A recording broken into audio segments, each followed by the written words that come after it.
Hey, you're new here to YouTube. Make sure you hit that subscribe button, like button. Always comment below and share because you care. As we deconstruct from Christianity over here, we deconstruct from all religious organizations, specifically Christianity, because that is the religion I was, a part of a couple of decades ago. I recognize that the Bible is a manifestation book, is the blueprint to wealth, to prosperity, success, health, ease, flow, joy, all of the things you want in life. It is your master key. And the master key was always within you. It was never outside of you. You have the power. You don't have to try to figure out how to get the power. The power is already with you. You don't have to earn it. You don't have to confess sins. You don't have to look for saviors. You don't need to search outside of self. Everything you could possibly want, everything you could possibly desire is within you. It was never outside of you. Is within you.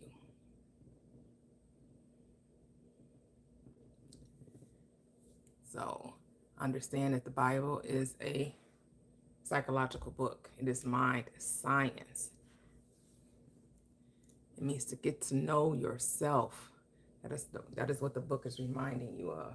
How to get to know yourself and trust yourself and believe in yourself and use the power that's within you to manifest the life you desire. All right? And to understand that God, which is your own awareness, your own beingness, wants you to be rich, does not want you to be on the struggle bus, does not want you fighting and, competing or comparing. The law of mind says just make a decision. Just assume that you have what you want and you will. There's nothing to be saved from. Salvation is another way of saying salvage or to get the solution of, right? Because a lot of people are having difficulties with life and they want to, keep their head above water. But not just keep their head above water, walk upon water. As the Christ said, right? Told Peter, go ahead and walk on the water. How do you walk on the water? Keeping your eyes on the prize. It's like they say, it's sink or swim in this life. And you can swim.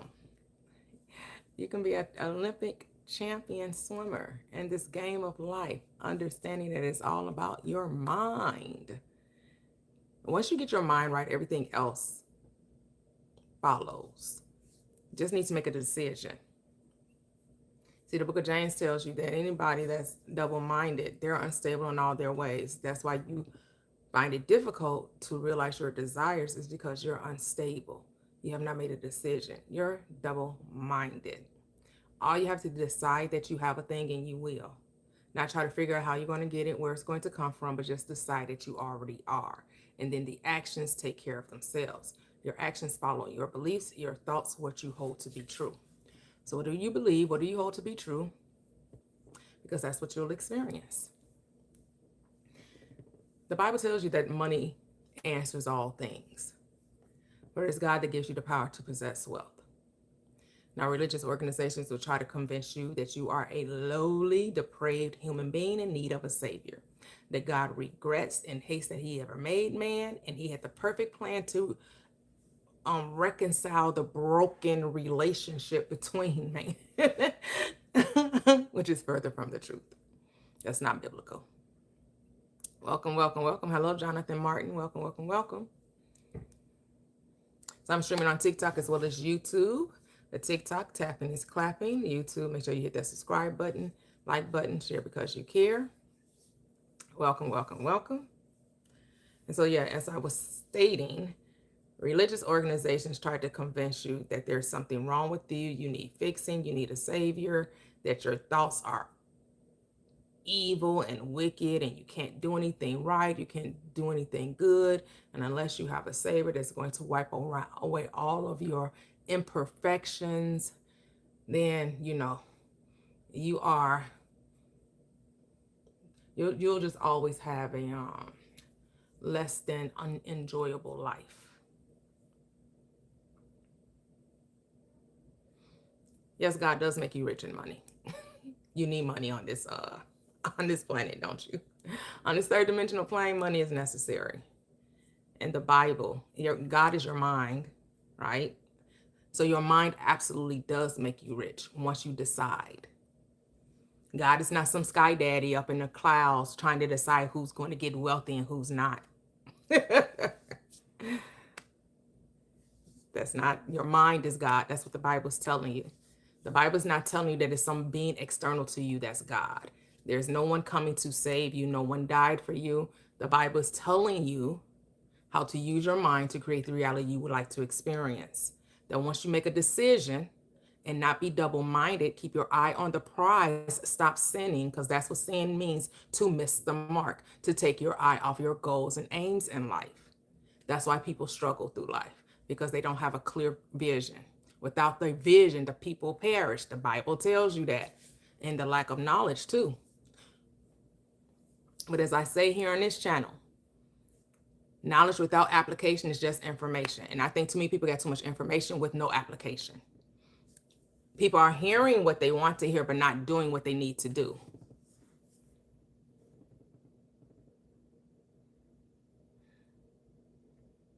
Nope, you're skeptic. You're just inferring that because you've been listening to preachers and teachers and popes and bishops. You're insinuating that money is the only thing that can be an idol. Money's not the only thing that can be an idol. You can make an idol out of your parents. You can make an idol out of your job. You can make an idol out of other people. You can make an idol out of drugs and food. Anything can be an idol. It's telling you can't serve two opinions. Yeah, you're not to serve created things, duh. Who's on here telling you should be worshiping money? Desiring money and having money is not equated to worshiping it. Don't get life twisted. We're not over here making golden calves. Nope. We understand that the true currency is attention, and money is just a symbol of your wealth. Money is just a tool that we use to exchange one thing for another. Stop playing. Yes, God is everything, which means God is money. Because how can God be everything and then not be money? Like, for real? If God is everything, that would include money. That would not exclude money. Like, like, duh.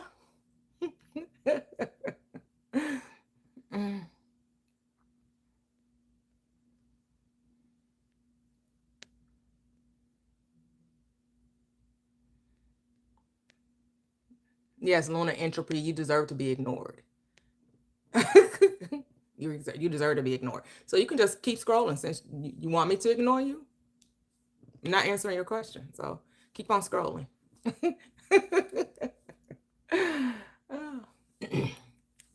Hello, Key. Hello, Magnetic. Welcome, welcome, welcome. Hello, everyone. Welcome, welcome, welcome. Hello, Pretty Eslane. Welcome, welcome, welcome. Welcome, welcome, welcome. Happy Friday.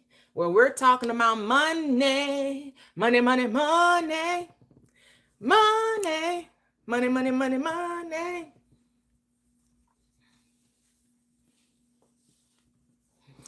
I don't know why people don't want to have money or try to keep you from getting it. What you mean? What about money? You can have as much as you desire.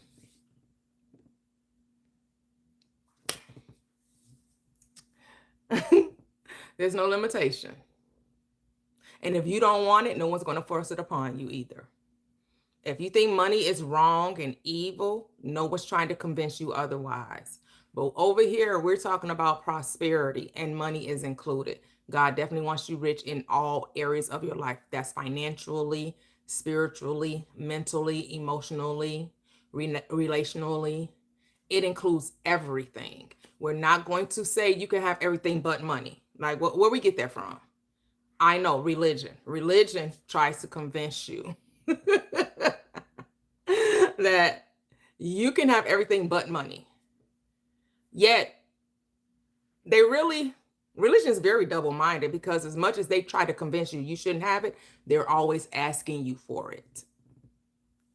Do you ever stop to think about that? As much as they try to tell you to despise it, they always are needing 10% of your income, something that you worked hard for or didn't work hard for. However, you came into it, they always want it from you. Yet they tell you you can't have both. Some of the richest organizations on this planet are churches or religious organizations.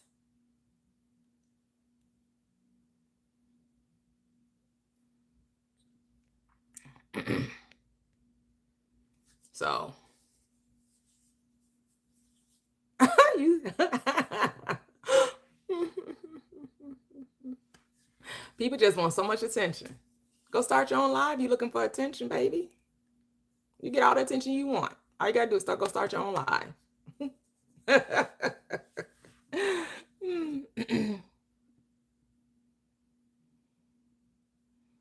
I don't really care what you use it for. Sky clear, and no one's here judging you. You can use it for whatever you want to use it for. This is a judgment-free zone. I could care less what you use the money for. Maybe your pastors, preachers, if you're in church, maybe they care what you do with their money. I don't care. I'm just telling you the money should be, you should enjoy money. You should travel with it. You should invest it, share it if you care to, do whatever you want to, buy food, clothing, homes, cars, whatever you want to do. We're in a material world. And so we're here to experience the material world. Like Madonna said, because we are living in a material world, and I'm a material girl. Don't you know that we are living in a material world, and I'm a material. We're in a material world. I don't know why people try to despise the material world. We're here to experience the material world. Like what? We're here to experience the physical things around us, to travel and see the world, to drive certain cars or automobiles or vehicles that you wish to explore and live in whatever type of home, whether you want to make a bus into a home, a van into a home, or if you want to buy a mansion, you get to do that. So I gave Lunar what they wanted. They wanted to be dismissed, and they got what they wanted. Thank you, A-Town. They're dismissed. Because what? How are you doing, Mr. Sir? Welcome, welcome, welcome. A-Town over here on YouTube, holding it down. Thank you, sir. Welcome, welcome, welcome. So double tap the screen on TikTok. Double tap the screen. 10K the easy way. The panel opens up, and we can have a conversation about how the Bible is a book on manifestation. A conversation about manifestation. The Bible is a psychology book. It is mind. Science has not a thing to do with salvation, other than understanding that salvation just means a solution to your problems. And what's the solution to you? What's the problem? The way you think. What's the solution? Change the way you think. It's so simple. That's the simple answer. If you want things to change in your world, you got to change the way, and you got to change the way you think. What you think about, you bring about. Yes, Marcus, it is. Hey, Araya, welcome, welcome, welcome. Grand rising, rich rising, beautiful rising, amazing rising. We're all about prosperity over here, living the prosperous way of life. And that includes having as much money as you desire. You just have to get out of your own way, right? And how do you stand in the way of your prosperity? Being double-minded, indecisiveness, not making a choice, accepting whatever. Do better. Do better. That's it. Just do better. Choose better. Think better. Understand who you are. Know who you are. Not whose you are, but who you are. See, that's that little trick. You know, these religions, specifically Christianity, tries to play on you. Whose you are. It's not whose you are. You don't belong to anyone. It's who you are. Who am I, says the Christ. Not whose are you. Who are you? Who are you? Thou art the Christ, the sound of the living God, spirit, essence, source, cause, the Alpha and the Omega, the beginning and the end, the first and the last. That's who you are. You are the author and finisher of your faith. You get to decree and declare the life you would like to experience. And you have to stop calling yourself a sinner. You can start there. Stop calling yourself a sinner. Like, what? You're not a depraved human being. You may be lost, or you may be suffering from amnesia. You're just God experiencing itself in physical form. That's what you're doing. You're a spiritual being having a human experience. Your energy, your frequency, your vibration, all of that good stuff. You're all of it. I know someone's was here yesterday trying to quote Colossians, I believe 3:16, and wanted to overlook the last part of it where it says that Christ is in all and Christ is all. They want to overlook that, and they think that interprets Christ is in all believers and Christ is all believers. They want no, it is there's no distinction between the believer and the unbeliever in that script. And it's talking about believer and unbeliever. It's not talking about believing in Jesus. It's talking about believing in something that's possible, something that's able to be done. That's where your belief lies. It's not believing in a deity or in a person. It's believing in yourself, believing in what you want.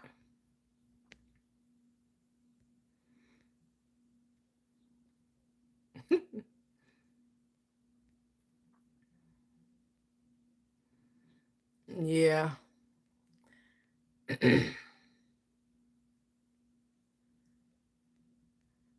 Got to be paying attention on YouTube when they start writing just one word, one letter, hurry up and cancel them, because I wasn't paying attention. So if you're looking on YouTube, anytime you ever see someone start typing one letter, just block them. You already know what they're about, what they're trying to do. It's just like, really? I don't know. They think somebody's supposed to be offended by saying the N word. No one cares about the N word. No one's offended. I could care less what some bot says on YouTube. Like, stop it. Oh, they're so mad. I don't understand why they're so angry. Where's the joy of the Lord is your strength? Where aren't you rejoicing? And again, say rejoice.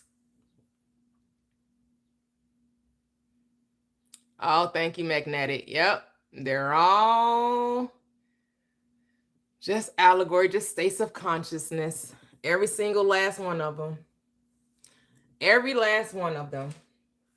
I actually have, let me see if I could pull it up. I actually have I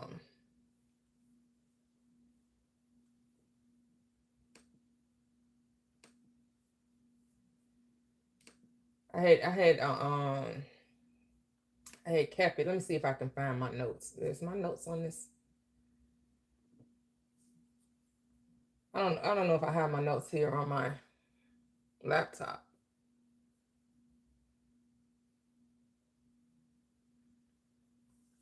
I thought I could find notes on here. Let's see. Where it breaks down all the 12 disciples. All the 12 disciples and what they all mean psychologically. What they all mean from a psychological perspective. And they all just, I guess I could just look it up on ChatGPT. It'll give it to me too. Which each disciple, as well as each tribe as well, each tribe and each disciple. I know they can't help themselves.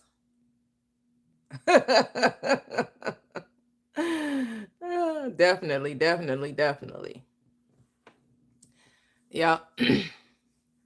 The 12 disciples are 12 faculties of mind.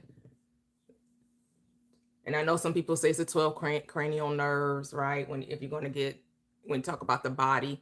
I deal with the Bible from a psychological perspective, not so much about the physical body, but yeah, it's talking about the different systems of the body, the 12 cranial nerves, the 12 zodiac signs. I stick mostly to the 12 faculties of mind, because the Bible tells us, as you think, so are you, right? I believe that's Proverbs 23:7. So you think, so are you.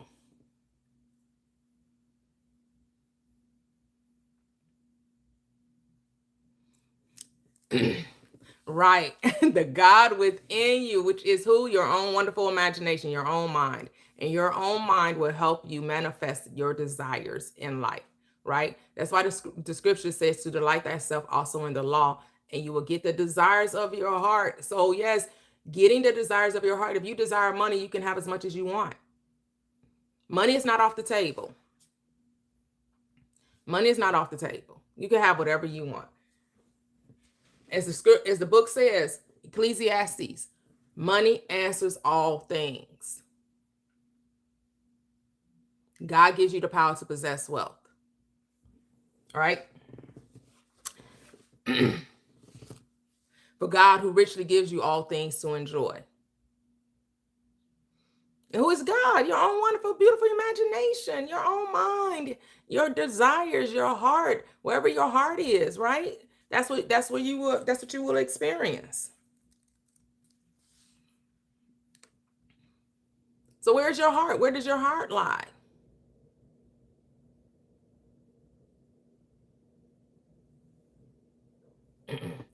Hey, Tam V. But even if you did, Marcus, what if you did get attached to it? Then what? What's going to happen?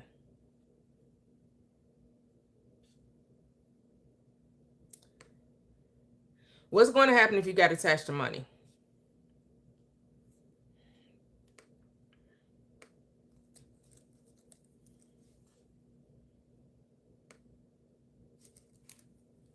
Absolutely nothing. Because even if you did get attached to it, it's all just an experience. There's no judgment. The only one that'd be judging you is you. No one else will be judging you.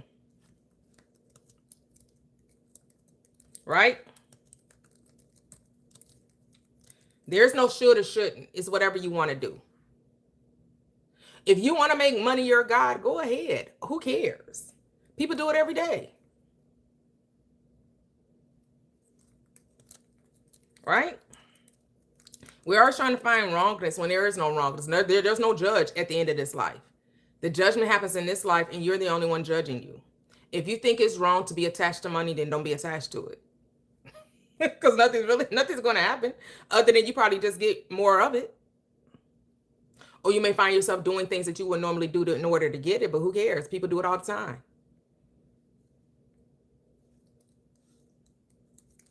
Right?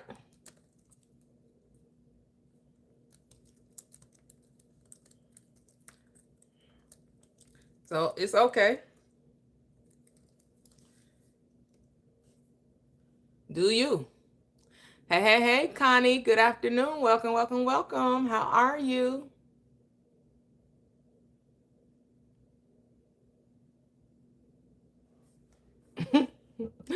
But what happens? Who says it will ever go away? Here's the thing. Like Neville Goddard reminds us.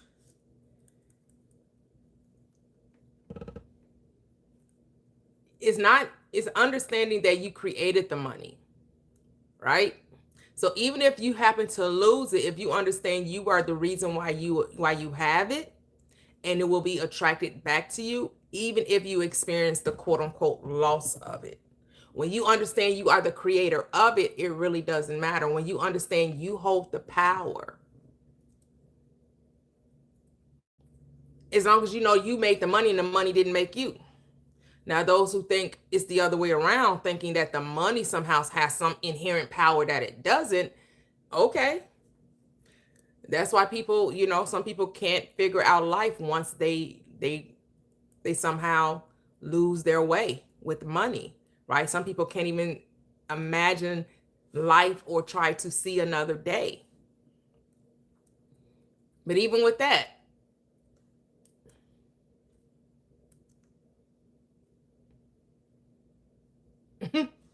hey, good morning, Cheryl. Welcome. So I pulled up on ChatGPT. You know, that's my little go-to. That's my pal. I like Claude too, and I like Gemini as well. It's Grok too. I pulled up ChatGPT referencing how all of the Jesus as well as the 12 disciples are states of consciousness. I can also do the 12 tribes. So I may do the 12 tribes after I read to you the 12 disciples as well as Jesus Christ. That all is mind. They are representative of your mind, and they are telling you once you discipline, you being Jesus, the Christ, the illumined, awakened mind, discipline the 12 faculties of mind. There's nothing be impossible to you because you will gain self-mastery and you will know not to worship created things, right? That you don't put your trust in things you can see, you put your trust in things that you cannot see. And what you cannot see is your own beliefs, your own thoughts. That's what you can't see. Hello, Renee. Welcome, welcome, welcome. Hello, Sun Man. Welcome, welcome, welcome. So Jesus, and we're on YouTube. Make sure you hit the like button and the subscribe button on YouTube. TikTok, tapping is clapping. Double tap the screen. 10K the easy way. Let's get up to 10K so we can open up the panel. Can have a conversation about manifestation, about how the Bible is the blueprint to prosperity. It's not a book about salvation. It is a book about you, your mind, your essence, on how to manifest the reality you want. For the power is not outside of you. That's what Ephesians 3:20 reminds you. The power is not in something else. The power is in you, not outside of you. So Christ is the awareness, is the I am. That's who Christ is. The 12, as I said, the 12 disciples are the 12 faculties or powers that naturally serve your imagination. It said when your imagination awakens, these 12 qualities begin working for you instead of against you. Peter is your faith. Peter represents faith. Peter is the rock, not blind belief, which is what religions want you to hold. They want you to have blind belief, right? They just say, trust me, trust me, trust me. Believe everything I say. Don't question me. Don't research anything. Just take what I say and make it truth. No. And that's what I have blind belief. There's no blind faith going on here. No. Peter represents your ability to remain faithful to what you've imagined despite appearances. That's why Paul tells you what we walk by faith and not by sight. We don't let circumstances dictate our reality. We dictate our reality with our imagination. It says when Peter denies Christ, it symbolizes losing faith in your assumption because of the evidence of the senses. When Peter returns, faith is restored. Again, what does denying Christ means? It symbolizes that you're losing faith in your assumption because what? It doesn't look like it's happening. What's going on? That you all caught up in the world of effects. Remember, effects have no power in and of themselves. They're just reflections. The world of effect is reflections, and they're usually representative of old states of mind. That's why you don't let circumstances decide. You are the decider. You make the choice. Divine Morning. Welcome, welcome, welcome. Andrew represents courage. Remember, faith and courage are brothers. Peter and Andrew go together. Andrew's a disciple who introduces others to Christ. Isn't that something? Metaphysically, he represents the courage to accept a new identity. Manifestation always begins with courage. You must dare to assume something no one else believes. Do you have the courage to assume that you are that which you desire to be? Or are you waiting on evidence? Well, then that's not faith. Faith is believing in something you cannot see. It's the evidence of not being able to see it. You don't need faith for things you can see. You need faith for what? Things you cannot see. And right now, you can't see how the thing you want is going to manifest. It takes courage and faith to accept a new identity, even when the appearances say no, even when the world says no. James, son of Zebedee, righteous judgment. That's who James represents, righteous judgment. And what is righteousness? Believing you're already that what you desire to be. That is righteousness. So James represents disciplined thinking, the ability to judge only according to the fulfilled desire. So you're only judging things from the awareness that I am that. Not I'm trying to become it. Not when it happens, then I'll be it. No, that I am that now. I have what I desire right now, in the here and now. Right here, right now, right? James said, I already possess abundance. Or do you have the courage and the faith to state, I am this, even when the world says, no, you're not? Do you have the courage to speak life, over your desire, even when it appears that there's nothing there? Even when the world is telling you, you're not abundant. Have you seen your bank account? Have you seen the amount of money you make on your job or with your business? Or maybe your spouse? That's the world. That's the world of effects. It's telling you you're saying yes, but it's saying no. Who are you going to believe? Whose report are you going to believe? Whose report? The report of the census or the report of the I am? This is the day you have to choose who you're going to serve. Are you going to serve your senses or are you going to serve the I am? Hello, Andrea. Welcome, welcome, welcome.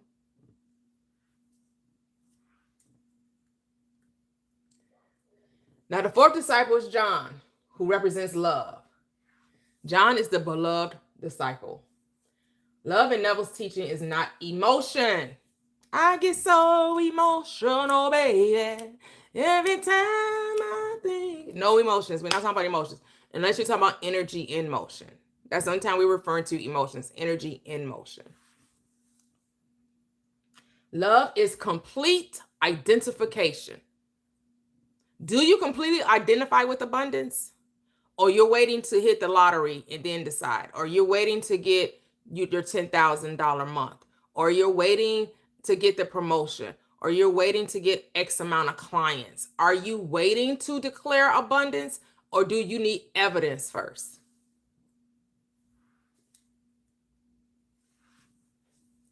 It says, whatever you love, you unite yourself with. To love wealth is to identify with abundance. To love health is to identify with vitality. John teaches identification. Philip is recognition. Philip constantly asks questions. He symbolizes understanding. Recognition is seeing the invisible before it becomes visible. Philip represents spiritual perception.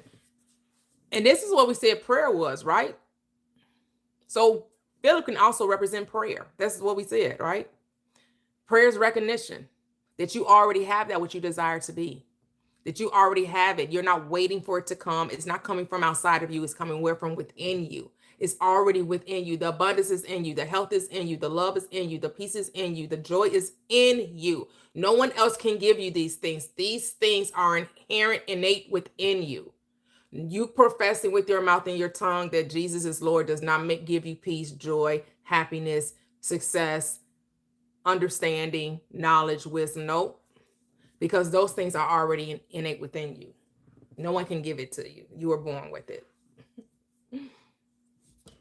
You came into this world with it. You just may be asleep to it. You may have forgotten about it, but you came here with it. You had it before the foundation of the world. Before you came onto this third dimensional plane, it was already resonate within you.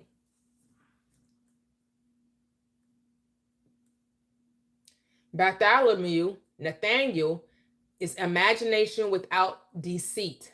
Jesus says of Nathanael, an Israelite indeed, in whom is no guile.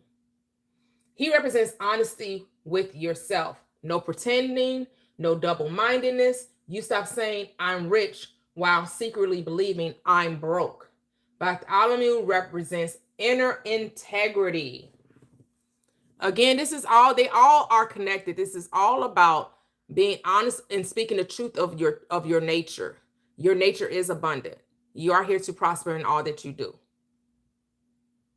Your salvation is a solution to your problem, whether it's health, whether it's loneliness, whether it's poverty, whatever it is, your salvation is hidden in you.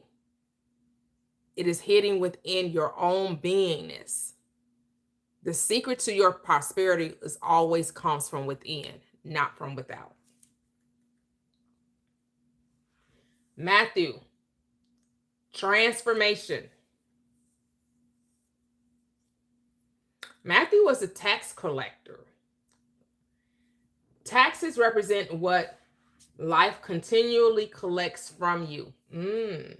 Matthew symbolizes changing what you've been paying attention to. Instead of paying attention to problems, you invest attention in the wish fulfilled. Attention is the currency of manifestation, right? This is what we've been saying. What are you giving your attention to? Because that's what you're going to continually experience. That's whatever has your attention has you. So every time you keep paying attention to problems, guess what you're doing? Creating more problems.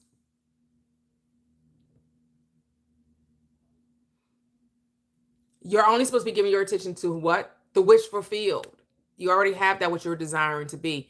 Focus on the end. The end is where you begin. I am abundant. I am fulfilled. Whatever it is that you're desiring, you must decree and declare, I am that. Not I'm waiting to be, trying to figure out how to be. It's going to happen eventually. It already is. When you occupy the state of fulfillment and you don't let the outer world dictate your inner world, because remember, the outer world is old news, is an old state expressing itself, and now you've made a change to an inner state. The outer state reflects the inner state, but the inner state must be solidified. It must be on stable ground. It must be solid as a rock. Your faith must be solid as a rock, because your faith says that I believe in something I cannot physically see.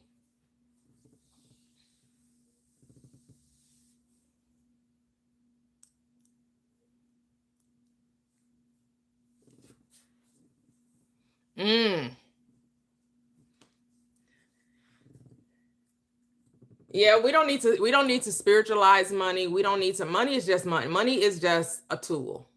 It's no different if you're building a house and you have a hammer and nails. Those are tools to bring the house together, to build it, to put it in its place, to give stability. Right? Money is a part of wealth on this third dimensional plane. Money takes on many forms. Money takes on many forms. Money is just not one form. Correct? Takes on money is whatever you say it is, really. If you say it's spiritual, then it's spiritual for you. If you say it's nothing, then it's nothing for you. If you say it's fake, then it's fake for you. If you say it's real, then it's real for you. It's whatever you say. Because guess what? You get to decree and declare what it is for you in your reality. I can't tell you what money means for you. You have to figure that out for yourself. You have to decide what money means for you and how much you can have it and which way you're going to spend it, invest it, circulate it. Like, you have to decide that. What does money mean for you?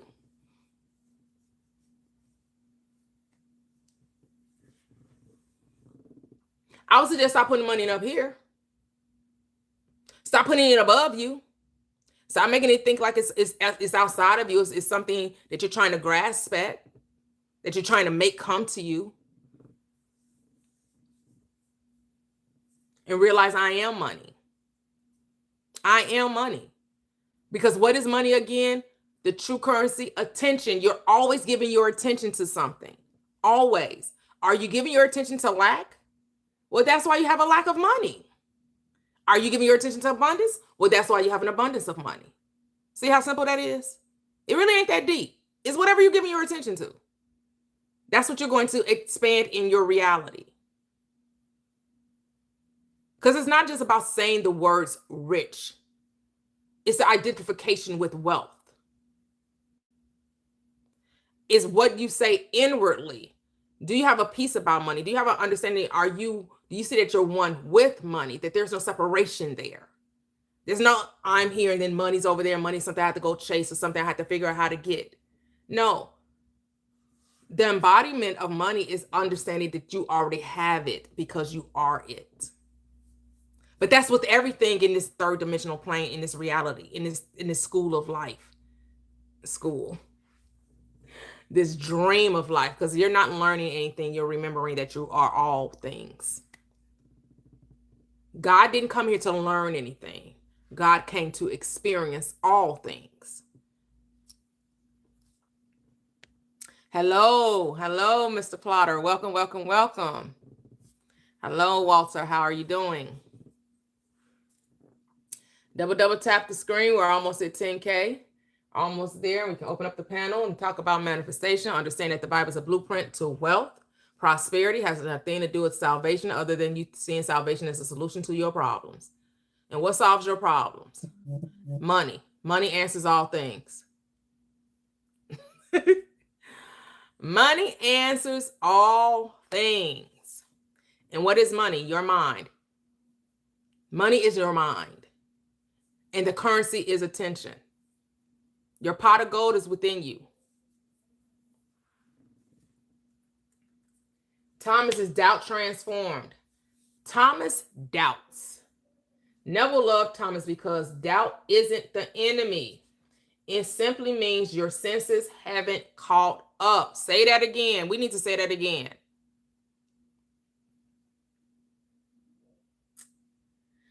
Doubt just simply means your senses haven't caught up.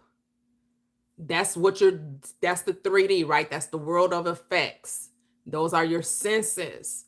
They're playing tricks on you. They're making you think that the thing that you want, you don't already have. Your senses are telling you how to figure out how to work to get it. You got to figure out how to bring it to you. You have to doubt the world of effects. You have to deny those senses. Thomas becomes powerful when doubt becomes conviction. Eventually, Thomas declares, "My Lord and my God." That is complete acceptance. So what is doubting Thomas doing? Doubting what the senses reveal. You doubt the appearance of the senses that tell you you're not that.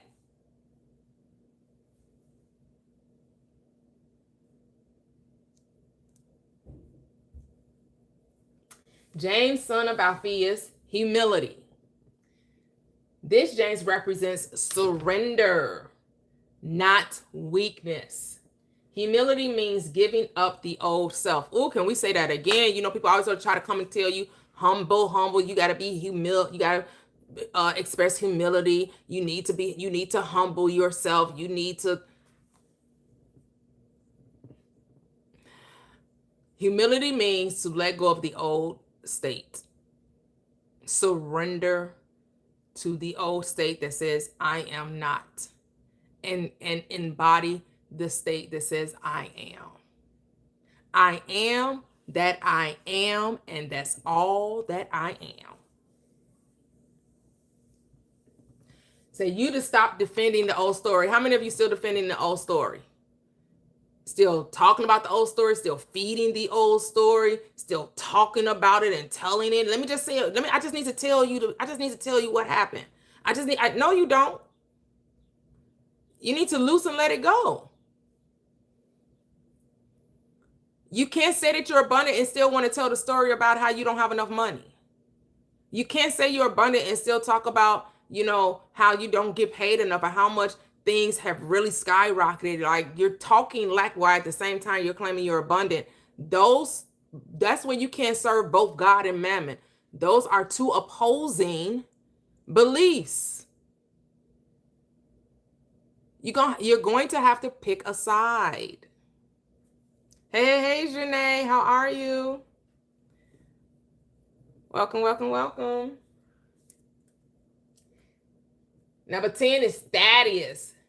Jude, which means praise. Praise is agreement. Instead of begging, you give thanks. Thanksgiving assumes it is already done. Never constantly talk gratitude after imagination, not before, right? And what would he say? Isn't it wonderful? Isn't it wonderful? Isn't it wonderful saying that it's already done? That there's an agreement there, that you've consented to being the person you say that you are, right? And it's not so much something that you vocally say, it's something that you inwardly know. See, a lot of us think that the saying of the thing makes it true. No, it's the knowing of the thing that makes it true. It's your identification with it that makes it so.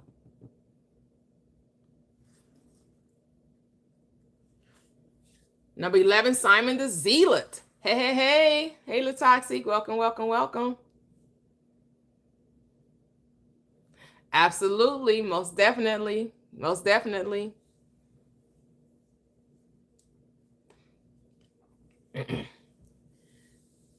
So double tap the screen. Double tap the screen.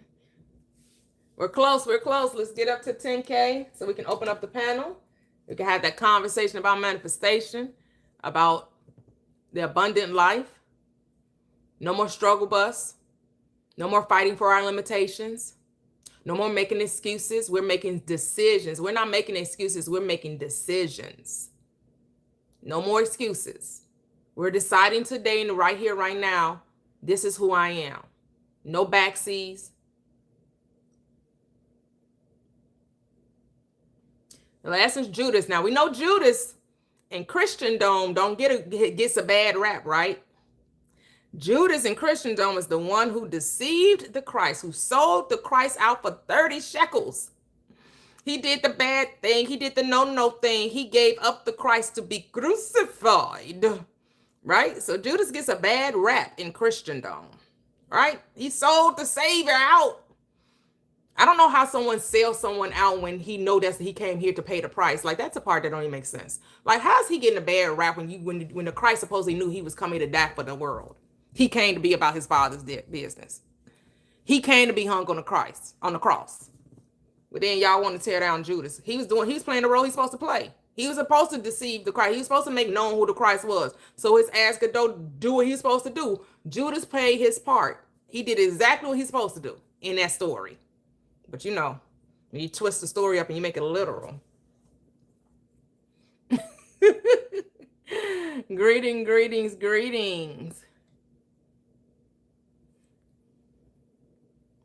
Yes. That's the hashtag keep smiling with Dirtavia. Welcome. Okay, so Judas Iscariot represents Iscariot, how you say his name? Judas Iscariot. The old story, that's who Judas represents, the old story. This surprises many people. Judas is not evil. Dun, dun, dun, dun. Judas is not evil. Dun, dun, dun, dun. We got him.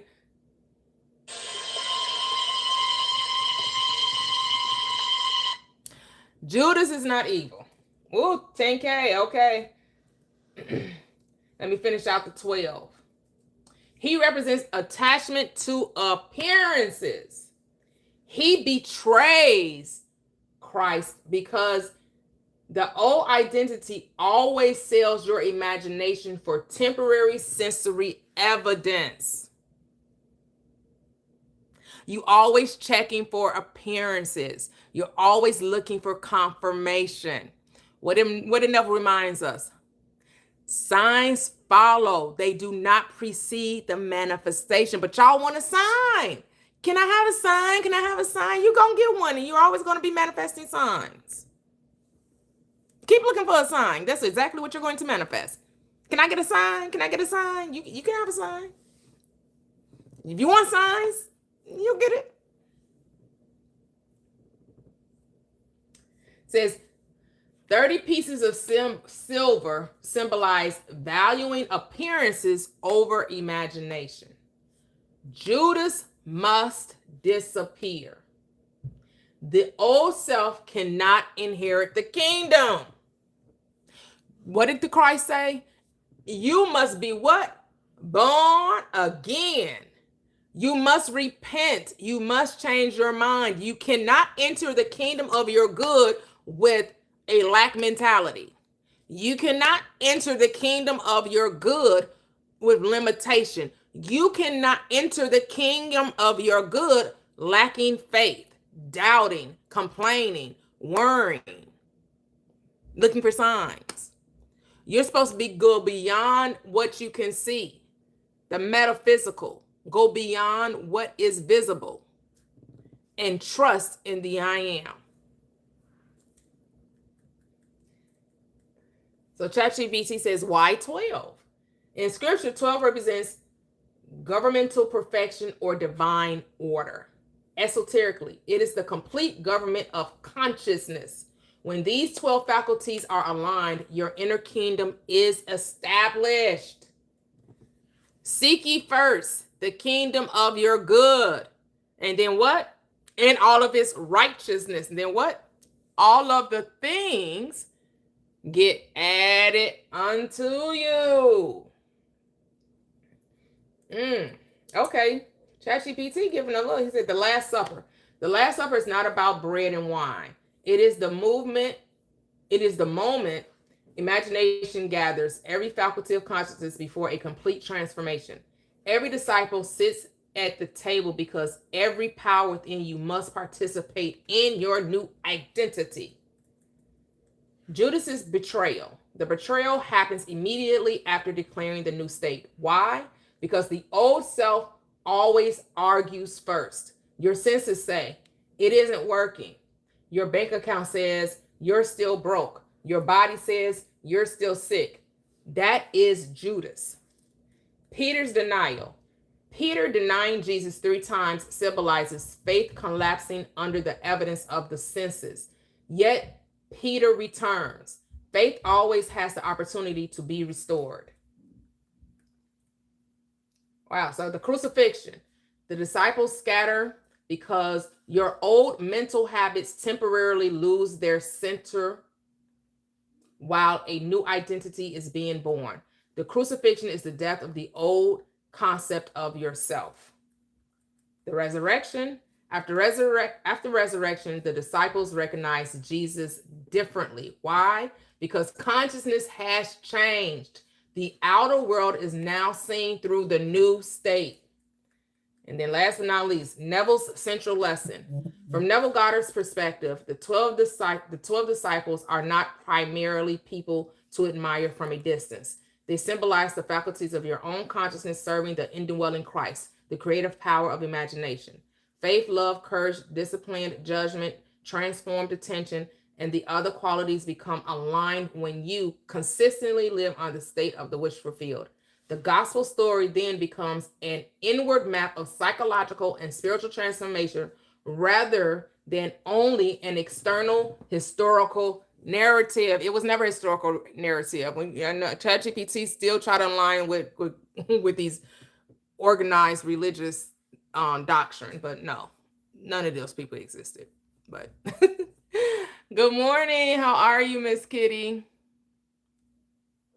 Good morning, team. Good morning. I hit the request while I was tapping. Oh, no problem. But I'll just stay up here, just Oh, appreciate you. for support. Thank you.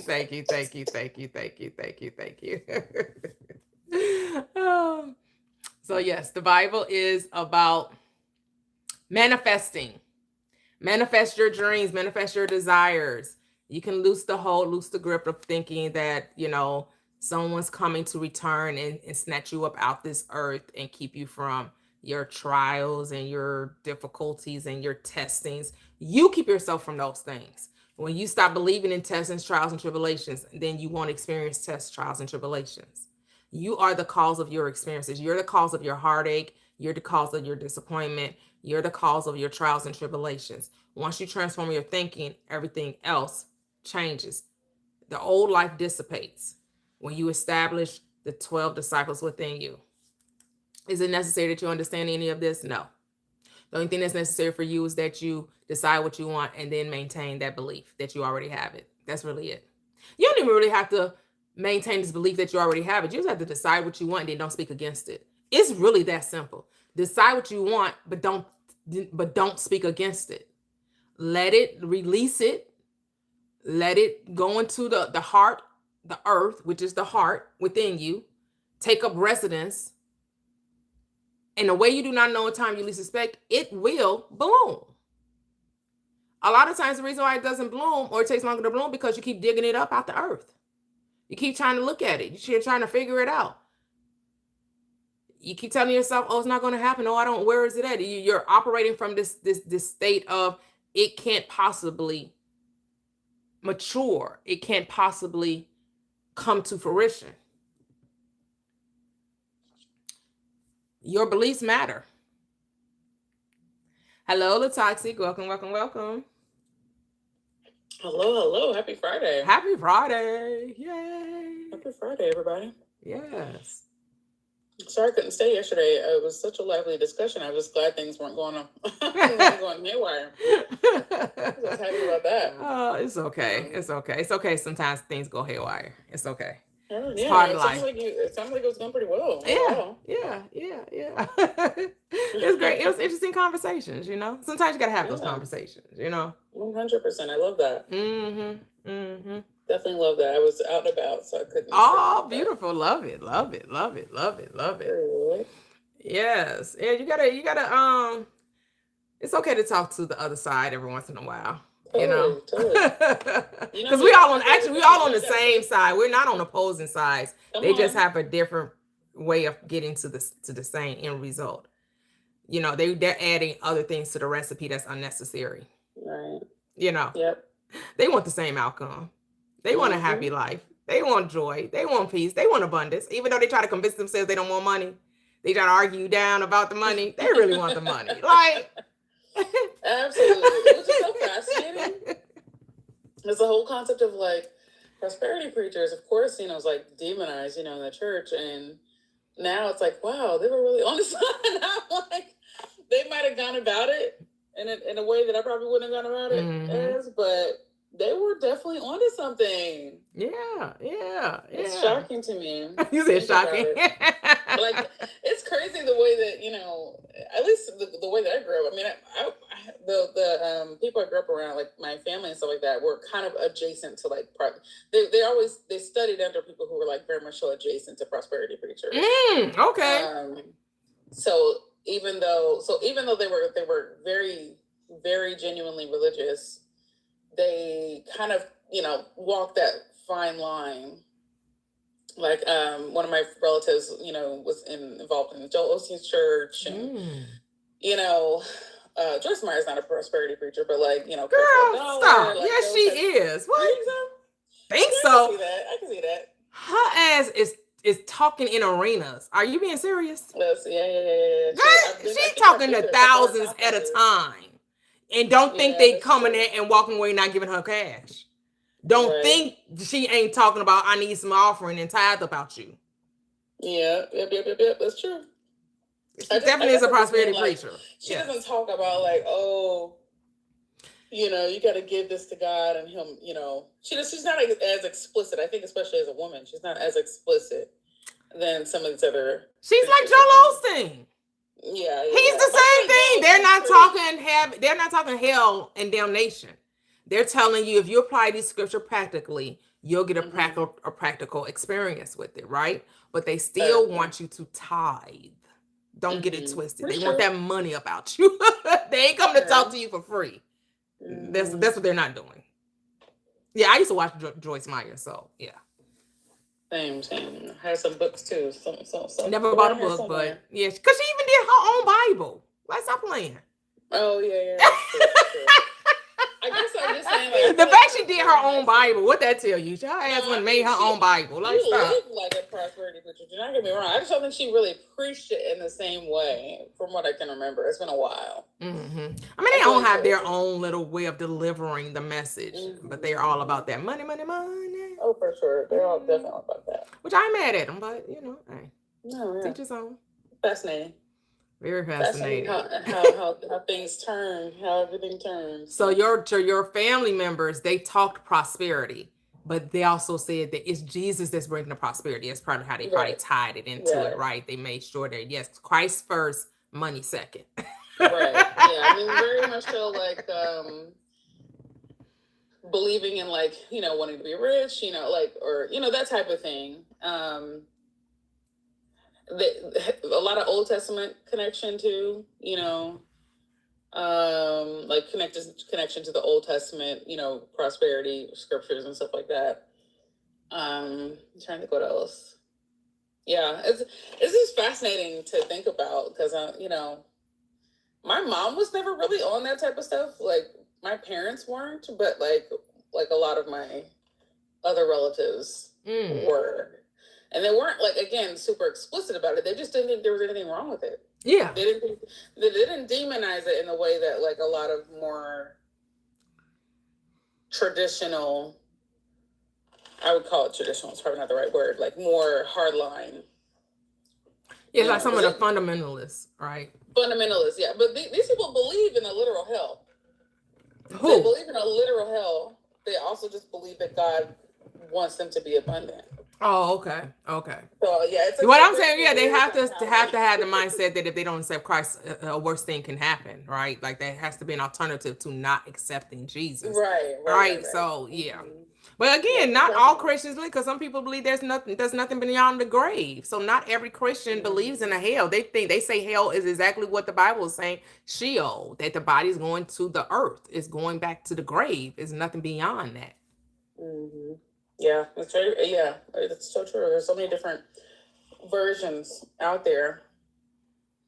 So yeah, it's just interesting, like going back into hearing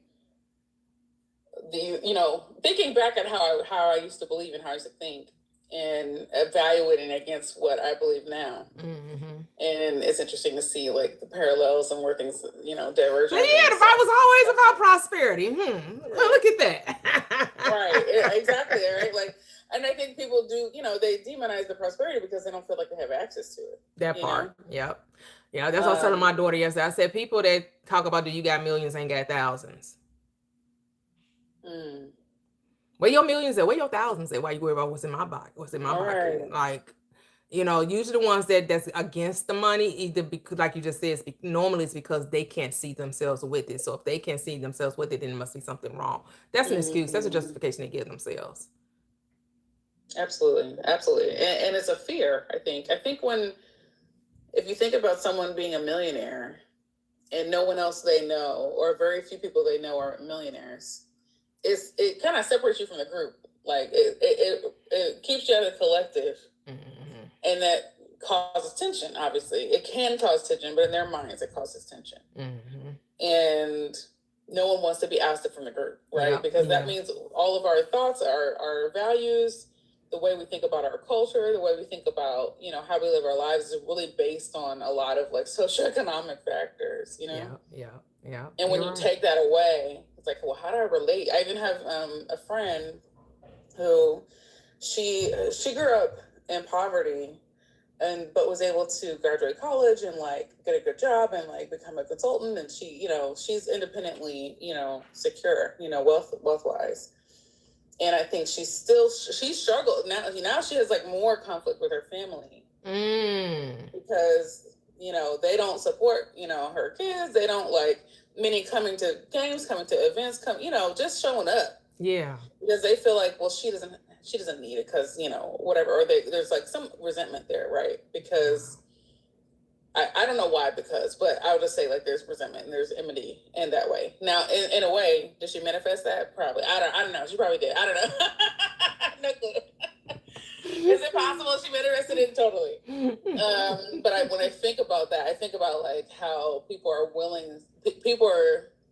some people can be so concerned about like how close they are to their inner circle and how money can take them out of that. Because when you can't relate anymore, right? Like, you know what I mean? And certain things mean like, well, I can't have this conversation with you if you don't believe X, Y, and Z, right? Or if I can't, if we're always going to go down a dark path when we talk about, one topic or another topic, Yeah. well, then I don't want to have that conversation anymore, Yeah. And so where does that leave that relationship? That I was just thinking about that and like how people, that's, I think, a lot of the underlying reason why people want to demonize having money. Because they feel like I think ultimately it's going to separate them from the people that Yeah, because if you can travel, if you can go to certain restaurant, right, and then the people that you're used to being around can't do those things, you're going to see that you have less and less shared experiences, right? Right. Because how much are you supposed to bring them along by paying for everything? Right. Like, I mean, at some point they might end up right, or even if you resentful. don't have to plan, if you want them to come, make it a planning trip. Even though you can go and drop at a drop of a hat.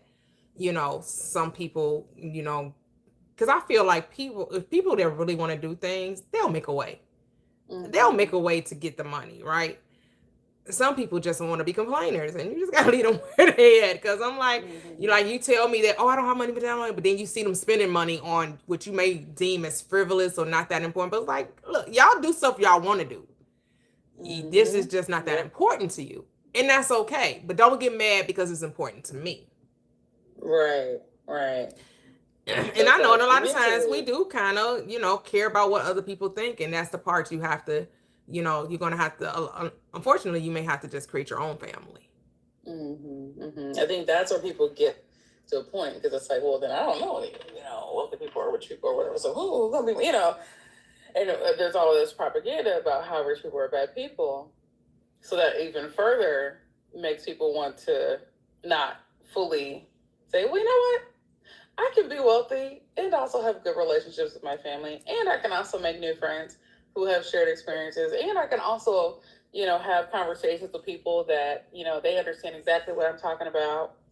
And all of that can be true. Because people don't understand. They have assumptions about other people too. And people are just playing out their assumptions, right? So if you're assuming that, my family doesn't receive me because I make X amount of money, or, they're looking at me funny, or, unless they verbalize it to you, a lot of times it's just all in your head.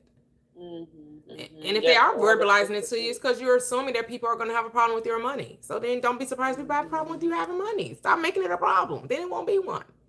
Absolutely. I'm working on that myself, because I'm like, when I'm a billionaire, I might have problems with X, so-and-so.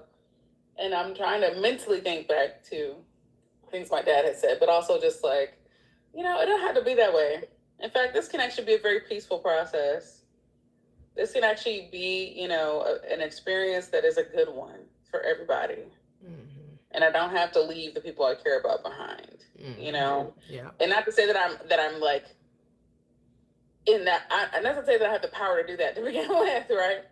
Leaving them behind, or, whatever, like I don't, that's not to say that they're lesser or anything like that. It's just a matter of like, well, how can I reframe my mind so that I don't demonize the good things that I do want to happen in my life? Like, how can I mentally prepare myself to start thinking ahead in terms of, actually, this money is a good thing for me. I just totally deserve it. And, I'm going to have fun with it, and I'm going to do good with it if I feel like it. And, the people who are around me, they love it. They love that they're happy for me genuinely. We can experience good things together. They don't feel like resentful of me, and I don't feel like they're taking advantage of me, like mentally changing that thought process so that I can actually step into the concept of, no, money answers all things. So this shit is mine. Like, this is my shit, Yeah. So I'm just thinking about that, like all the reasons why people think in their minds, like, what would be the point of God coming down to give us life more abundantly on this earth? Like, what would be the point of that? What is life more abundantly? Like, what are we talking about here? You know what I mean? Like, obviously abundant means different things to different people, right? Yeah. But like, what is the point if it's not materially expressed? Like, what is the point? Is that abundant? Can you be abundant without materials?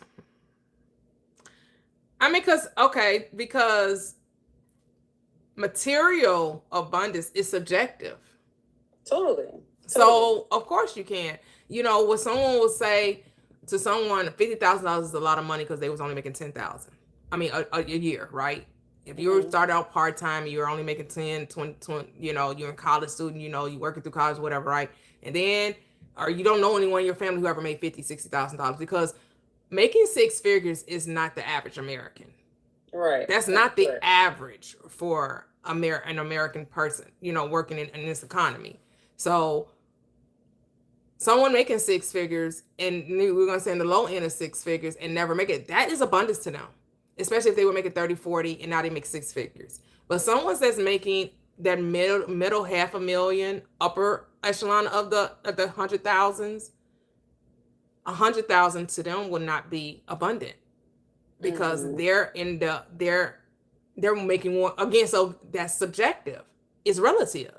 Totally. So of course people can be abundant without having material possessions, because are we going to define our value or our abundance by physical things? Well, no. The physical things are a reflection of the abundance that's happening within you. And some people are minimalists. Some people have millions of dollars and you wouldn't know it. True. Because they ride around in a Toyota, right? They do, you know, they're not buying the luxury bag. They're not, you know, like they're not buying, you know, expensive shoes. Because what does abundance look like, really? Abundance is not what we see on social media. The Lamborghini, right? Like, that's not, I don't know what happened. I don't know either. Oh, there you go. Oh, you went up there. Okay, I thought you dropped. No, I don't know why it does that. Sometimes it's just moving around. Yeah. Probably because someone's requesting up. That's why. That's usually when they lose. Okay. It removes you. Yeah. I know Miss Kitty said she had a story about Joyce Myers. Yeah. Hello. Yes. Yeah, hold on, Breeze. Hold on. Okay. Can you mute, please? I'm going to Miss Kitty up top. About her show, and she did have a book, Battlefield of the Mind. Somebody mentioned it. So but my story. Mm-hmm. Okay, so this was a time I was living in Detroit, hustling and looking for a position. I wasn't working. And have been looking and having a hard time finding a position.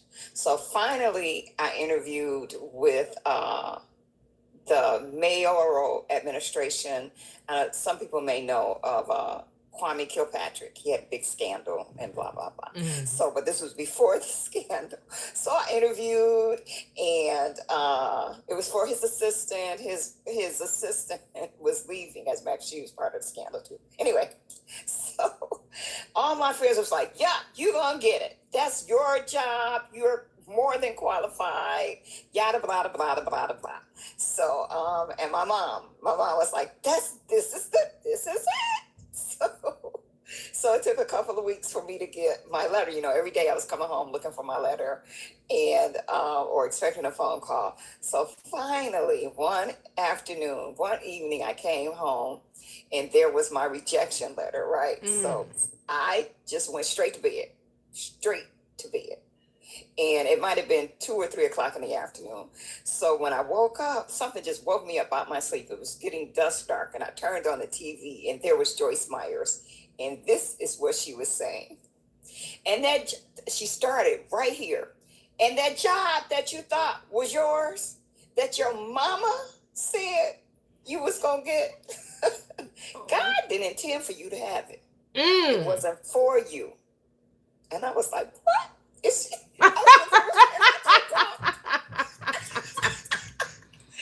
here in my living room? Wait a minute. To me, that was an amazing occurrence because it was synchronized precisely with where I was in my life. So yeah, she's a prosperity only because she was hustling her books, but she wasn't asking. She wasn't like Reverend Ike or just audaciously, money, go for the money. She was, capitalizing on her talents. Mm-hmm. And so I think it's a kind of a fine line there with, and she was just charismatic. Joyce is my girl. You know, she had a good message. It didn't align with my beliefs but at that time I was dabbling with Christianity. Okay. But yeah, so I just wanted to tell that story. I just thought I just never had, sometimes you're sitting in church or whatever and you hear the pastor say something and you go, ouch, was he talking to me? Mm-hmm. But Joyce was like sitting in my living room looking at me going, get yourself up out that bed. That job was I get you. She said it, yeah, right? like, say, don't shoot the messenger. Just listen to the right, message, right? You needed to hear that because she was a little down in the dumps. She's like, girl, Yeah. it's all right. That job wasn't even for you. Like, No, it oh, wasn't. okay. She gave you permission to not feel bad. Right. Hey, a broke clock is right twice a day. Yeah, and especially when she said that job with all your friends and the one that your mama said, I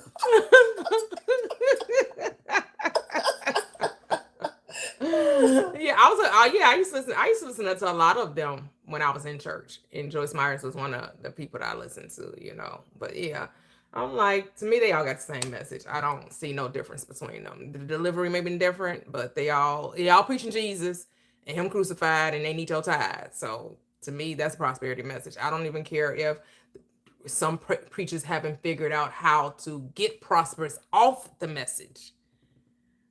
They are teaching a prosperity message because they're telling you that in order for God to bless you, he needs money from you. Whether you're trying to buy your way into heaven, right? Because they definitely will use the tithe as a way of being disobedient if you're not giving it, right? They use that as a fear-mongering tactic, telling you that you not paying a tithe is robbing God. Nobody wants to rob God. So those who feel guilty and ashamed, they will gladly give their tithe and offering because they think that is being obedient to God by tithing. And some people say, I don't care what the pastor say. I don't care. I'll give if I want to, but and it's always a question. Yeah, that was I'll you. give if and when I want to. Yeah. It's all according to your faith. So it'll be unto you. So it shall be done to you. Yep. But I know the Bible is telling you can make money without ever having to give money. Because that's a part that doesn't make sense. So you have somebody to come in there at their wits' end. They've been fighting demons, fighting life, struggling all through life. They end up in your church or whatever. And they're scratching and surviving good times, right? They trying to keep their head above water, right? And the first thing you tell them, well, if you want something from God, he needs something from you. And then trying to convince you that, you may have to give your rent, or like they will tell you some crazy things to get the money from you, to convince you that it's better to give the tithe than to pay your bills or to pay rent or to pay a note or whatever. It's just wild. Oh, absolutely. There's a minister in the Unity movement. Her name is Edwene Gaines, and that's her ministry, tithing. Really? How it's necessary. Don't play with God. Tithe. If you want money, you got to tithe money. These people who are talking about giving your money to like, instead of tithing to the church, you're going to give your money to charity. That's not tithing. And if you want, you're giving food instead of money. If you want more food, then you tithe food. But if you want money, you gotta tithe money. Oh, she sound like that preacher I just saw not too long ago. I think I mentioned him like a month ago. But he was saying the same. He was like, if you want God to multiply you, you have to tithe to the church. If you don't want God just to reciprocate what you've given, like if you give to the homeless, say you give $10 to the homeless, well, God will give you back the $10. But if you want God to multiply your giving, it must come to the church. I was like, damn, like they, and he said that's biblical. Show him, and the won't quote the scripture to save their life. 10% off the top. That's what Charles Fillmore. I liked how he broke down the Bible and how he gave it to you from a psychological, but I did not agree with a lot of stuff he said, because he was still, to me, trying to make Jesus be a real person, and the whole tithing thing too. He still, a lot of these quote unquote metaphysicians still were operating from that religious mindset of convincing you that in order to get something from God, you have to first give something to God. But if you're God, who are you giving to? You know what I'm saying? Like, that's the part. That's why I like Neville's teachings, because Neville was reminding you that the only giving the only thing to give is your attention. That's the only thing you'll ever have to give is your attention. Any money you give simply because you decide to do so. It's because it's in your heart to. Now, will some people get a return of investment when they tithe? Yeah, because they believe that's what's going to happen. It's done unto you according to your belief. But if you're truly trying to understand the law of mind, you will stop doing physical things and do mental things and see if that works. That's what you're trying to prove. That is not about what you physically do, it's about what you mentally do. And how are you going to really know this unless you try it? And it says, because I read it last night and still don't know, I don't retain certain things, the verse and script and blah, blah, blah. But it says in the Bible, paraphrasing, dwell on the word day and night. Yep. Meditate on the word. Yep. Meditate on the word. Yep, you have that in Joshua. You have that on in Psalms. Yep, the book of Joshua and Psalms telling you to meditate on the word. Yep, that's I'm like, how they talking against meditation when the Bible is telling you to meditate? Did y'all forget that was in the book? Yes, Paulina Harris, welcome. Says, yep. I was brainwashed with that thing also, but I am grateful. I am done with that. No more tithing for me. That's it. Hey, Divinely Honest. Welcome. Yep, commune with thy own self upon thy bed. Yep. Hey, Sunflower. Yep, ministers would say from your gross and not your net. Yeah, they was very specific about how they wanted you to give them your money, and make sure you are giving the gross and not before tax. They want the before tax amount. Oh my goodness. It's just, like I said, church is a big business, and everything affiliated with this Bible is big business. Anyone can preach this word and convince you that this is like that. Like, even a lot of these people that talk about businesses, right? They use the Bible to try to show you that, how the Bible's telling you these things, but they always insert the tithe in it. They always insert the giving. They try to convince you that investing in yourself is somehow investing in what they're teaching. For the life of me, I can't figure that one out, but hey, that's what they say. They say if you want to level up and invest in yourself, well, you must buy these courses, or you must join this seminar, or you must come to this, or it's like, or join my Discord. How is that investing in me by coming to you? No, investing in yourself is going within yourself. That's how you invest. Giving your attention to your ideas, giving your attention to your beliefs, giving your attention to you, not to them. And I get it. The information is free. And people say, well, you don't want the free, then you're going to have to, if you come to me, you're going to have to pay a fee. And you know what I was saying, Miss Kitty? That may come a time where I may be on that same wave, where I'm like, yeah, the information out here is very free. But if you want the information and you want it from me, then it's going to be a fee. Have I come to that realization yet? No, I have not. Right. So you better get it while the goodness good, because it's all free for now. Am I saying it's going to change? I have absolutely no idea. Right now, it has not changed. Right now, it's still free from me. But just know it's free anyway. But if you don't want to read the books, and you don't want to spend the time to meditate, and you don't want something, and you want someone to spoon feed you, the information, that's where the feed comes. But that's not something that I identify with. And I'm not judging those who do, because that's what they're saying. They're saying, hey, it's already free. You can go read the book just like I did. You can go listen to the tapes and the videos. You can go listen to just the lectures. You can do exactly what I did. But you don't want to do that. You want me to spoon feed it to you. So guess what? It's going to cost you. To hear from me is costing a fee.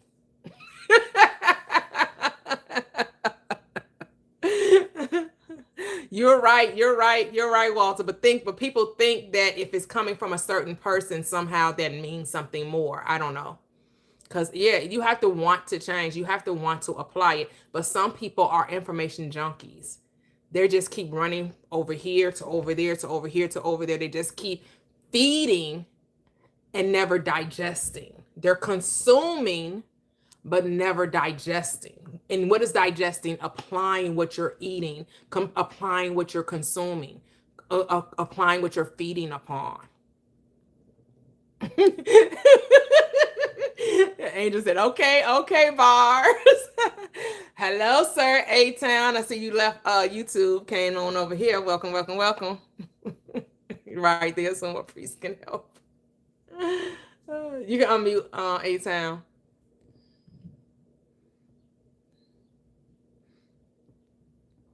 Can you hear me? Maybe, I don't know. Maybe he didn't mean to come up. Yep, grabbing everything and doing nothing with it. That's it. You got to apply this truth, because that's the only way you really know it. Oh, there he is. Hey, A-Town. Go ahead. You came off mute. Come on mute. Hey, what's up with it? Hello. Can you hear me? Yeah, I can hear you now. Okay, cool. Yeah, no, shout out to the live. Yeah, just in the background, switched over from YouTube. So let me go ahead and check it out on TikTok. I'm over here in motion. But yeah, I just wanted to holler at you, see what's up. And but yeah, I'm gonna chill in the background. Oh, cool. Thank you. Also, I did want to let everyone know that in the Facebook group, I did put the itinerary for the Labor Day week or two with us. I did put the itinerary in the Facebook group. If you live in the Chicagoland area, or you're only a few hours out and you want to drive up and hang out with us, we have Key did an awesome job planning the days out for us, Friday to Monday. We have a lot of things to be entertained with in the city of Chicago, my kind of town. Chicago is my kind of town. So we're going to have fun enjoying my kind of town. Yes. The second city, as they say. It's the second city. Yes. Oh, thank you, Janae. Thank you. Oh, and then also tomorrow we'll be discussing Neville Goddard's book, Feeling is the Secret. Very, now this chapter is very, very short. I think we probably should have did 3 and 4, because the 4th chapter is like 2 pages. But we'll discuss the sleep, prayer, I believe. Prayer is the next chapter. That's 10 a.m. Central Standard Time, Saturday morning, where we'll discuss Neville Goddard's book, Feeling is the Secret to your success. Feeling, I equate to knowing. When you know the truth, it makes you free. Free to what? Free to be me. Free to live the life abundantly. Free to live successfully. Free to live the life you joyously, peacefully, lovingly, compassionately. All of the leads. Every lead that you could think of. Positively. That truth. And the truth, and you are the truth. I am the truth, the way, and the life. Every manifestation comes to you based on your truth. You think life has to be, you have to be tested and tried. You think that life is supposed to be struggle, a strain, that you have to be uncomfortable with life. You have to be willing to go through, trials and tribulations. Then you will.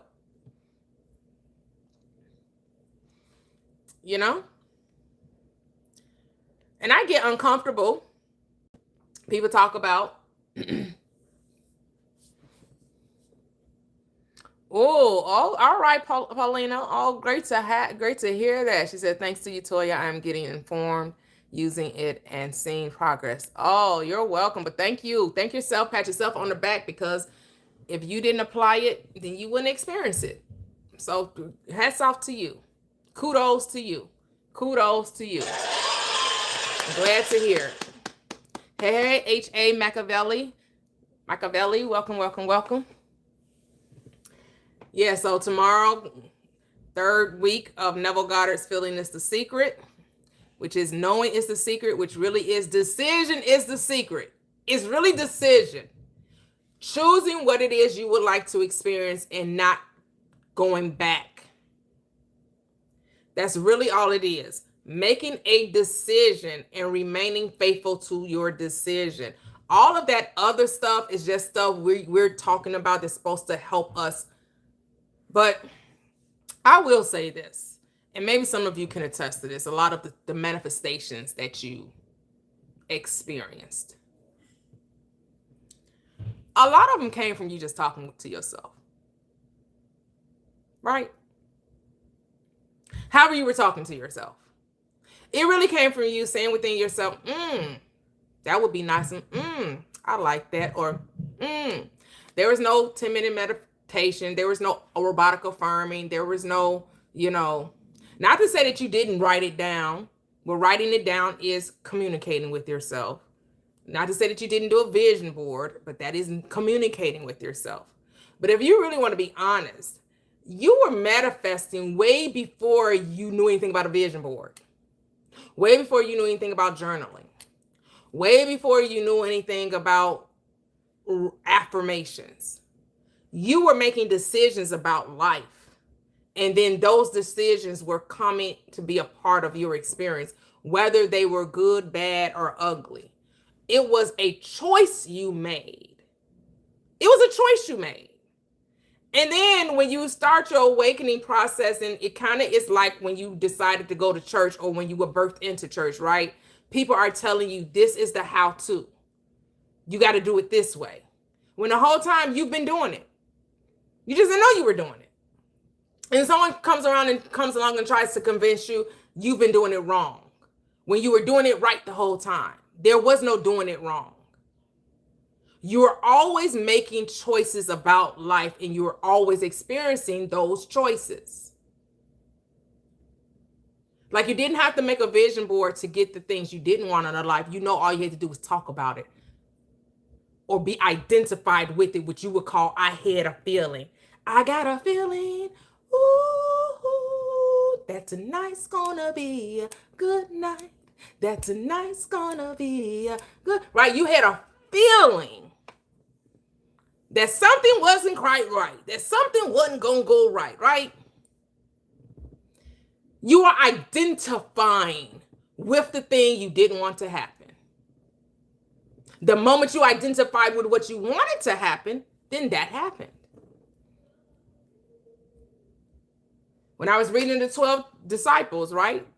That was throughout that text through ChatGPT. It was all about identification. Who do you say that I am? Well, I'm someone who can't choose, I haven't figured out whatever it is you haven't figured out. Relationships, money, health, whatever it is. You've been identifying with the old state, which is why the new state can't come forth.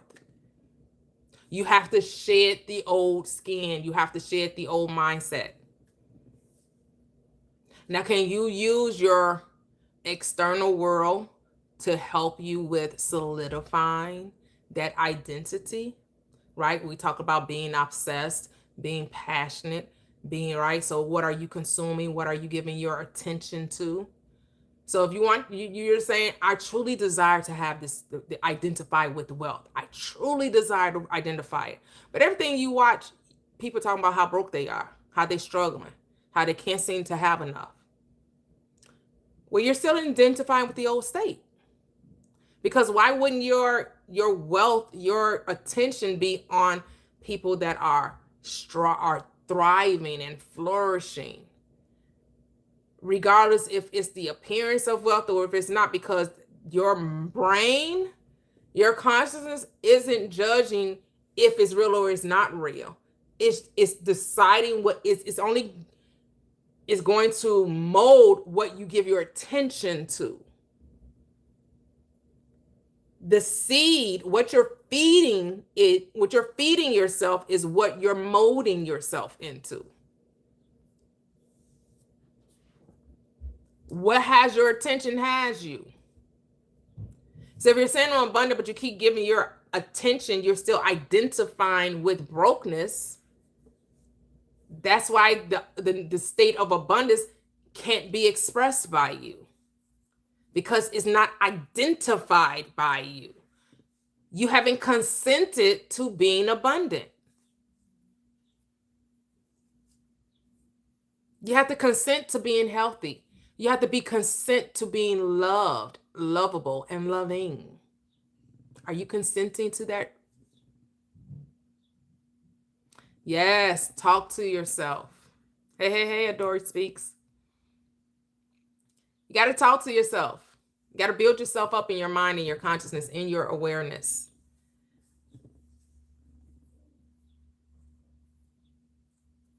And it really just comes from making a choice and then letting it go. Make the choice and let it go. That's where the meek shall inherit the earth. Who is the meek? The disciplined mind. Blessed are the meek, for they shall inherit the earth. Blessed are the disciplined, for you should get everything that you want, whatever you desire, when you discipline the mind, which means what? You're not saying you want this, but then talking about that. You can't, it should only be, your conversation should be about this. Laser focus, single-minded. If thine eye be single, then thy whole body shall be filled with light. What is light? Understanding, identification. What are you identifying with?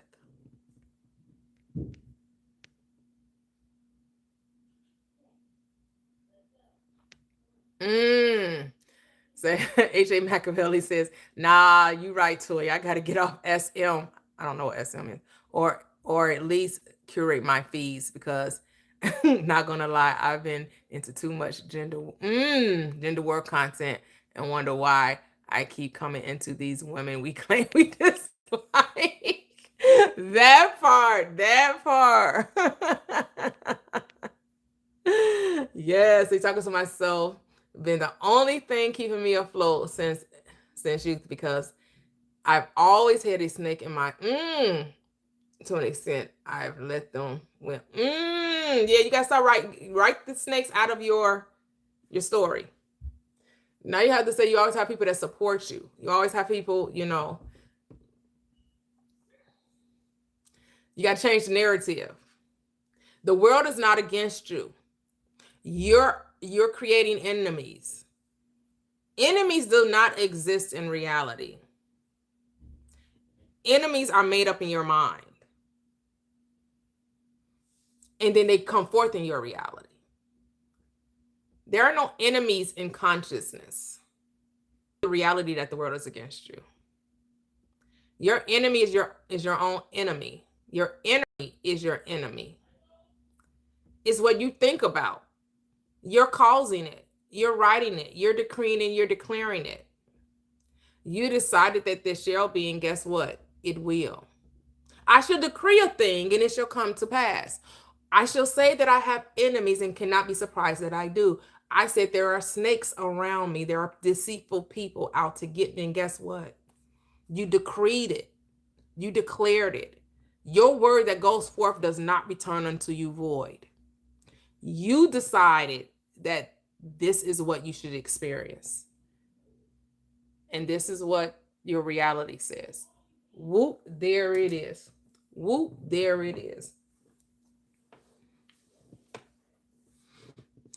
That's why the script says you got to guard your heart with all diligence. Mind your mind. Pay attention to what you're paying attention to. Guard your heart. Guard what you identify with, what you give your attention to, because out of it flows the issues of life. Now, yesterday, the last couple of days, I've been watching shows about queens, right? I watched the show. I watched it on Netflix. They both was on Netflix. One is a Netflix show. It's a series called Victoria. So it's about Queen Victoria. And the other one was with Kirsten Dunst, Marie Antoinette.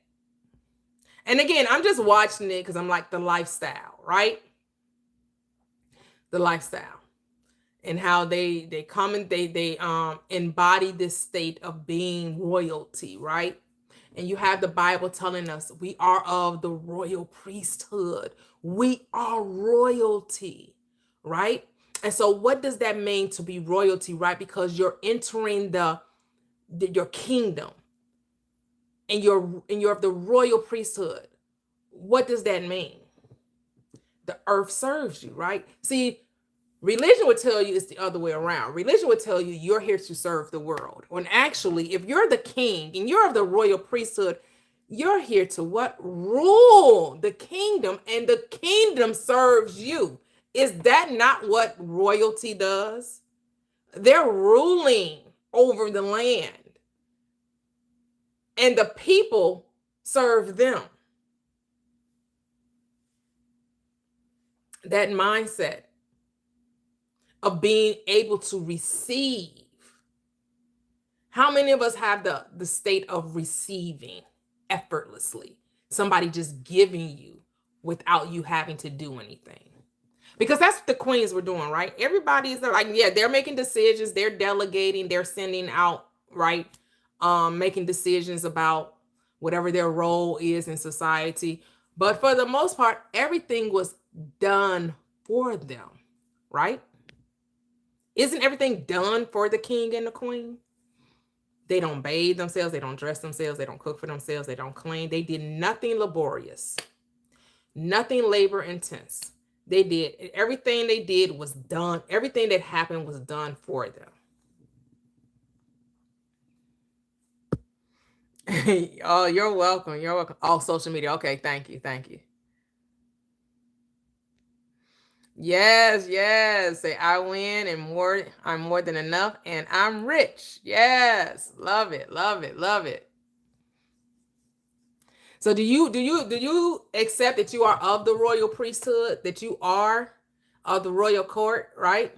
Like when we talk about the prodigal son, and the prodigal son remembering who he was to take his place in the kingdom of his good. Everything was what? Handed to him. He didn't have to work for anything. He was birthed into that position. When you're born into the position of authority, do you work for it? Do you have to prove worthiness? No, it's by the right of your birth, you get this position, right? You get to occupy this authority. Like, is that how we think? Or do we still think we have to prove and decide and do things to make it so, as opposed to operating from the place that if I'm born into nobility or royalty, it's nothing that I can do that can take that away from me. Even if they abdicate the throne, right? Even if they decide off with her head like they did with Marie Antoinette, right? She will still always be known as the Queen of France, regardless of how her life ended. She will always be known as the Queen of France. And she didn't do anything special to get that title other than marry, right? She married Louis, I think the 15th, one of them. But you're already married into this, right? You are the bridegroom of Christ. You are the church of Christ, right? That's the bridegroom. You're already of the royal priesthood. You're already sitting on the throne. You all already have the rights. You just have to now assume the position.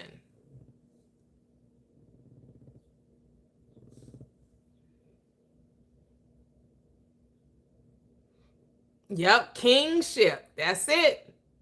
You are king. You are a king. A king sits on the throne. A king does what? Decrees and declares, and then lets it happen. This is what all those metaphysicians were telling us, right? Between Neville, Reverend Ike, Dr. Joseph Murphy, Florence Scovel Shinn, Emmett Fox, Ernest Holmes, all of these people were telling us that to be a king that sits on the throne does not work for it. You are just anointed, right? You've been anointed. This anointing that you have does not come from without, it comes from within. And being the king that sits on the throne just what? Decrees and declares and lets things happen. You say, go here and go there.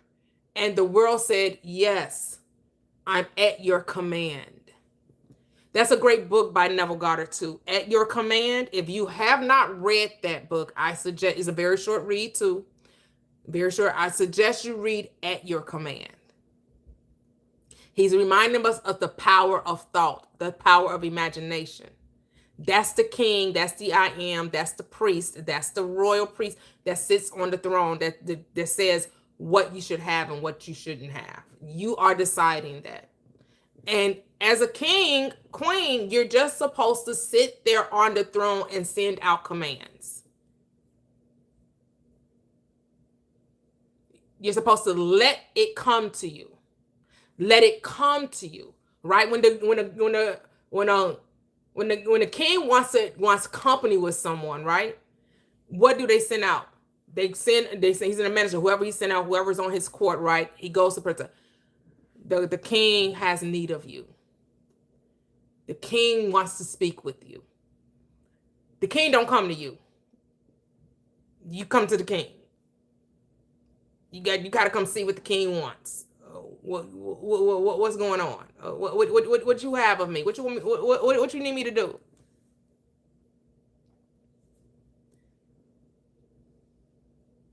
You say you're going to get that book now? Love it, love it, love it. It's just time for us to operate in our office. Who am I? Who am I? This is so how we see ourselves. Who am I? And so that's what I was doing. I was like, okay, being a queen, like, it's just it's an identity that's unlike any other identity to be a king or a queen, right? It's like, it's such a total different, like, you don't think like the commoners, right? You're not labor intense, you're not working, you're not overexerted, especially not a king that knows who they are and has self-discipline or has mastered their thoughts. Now, the problem with Marie Antoinette is that she overindulged, and at the time, the French people were experiencing hardship, and she was like gambling the money away. And she was, in their mind, seen to be very frivolous as a queen. And it was doing all of this opulence, right? But we know that's from a worldview, right? But we know from a spiritual view, there is no condemnation when you don't condemn, right? When you don't condemn, you won't be condemned. When you don't judge, you won't be judged. But when you forgive, you will be forgiven.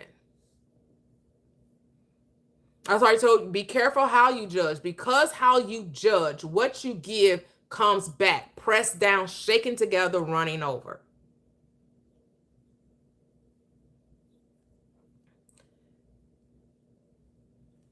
So judge righteously. Judge with compassion. Judge with love. Judge with understanding.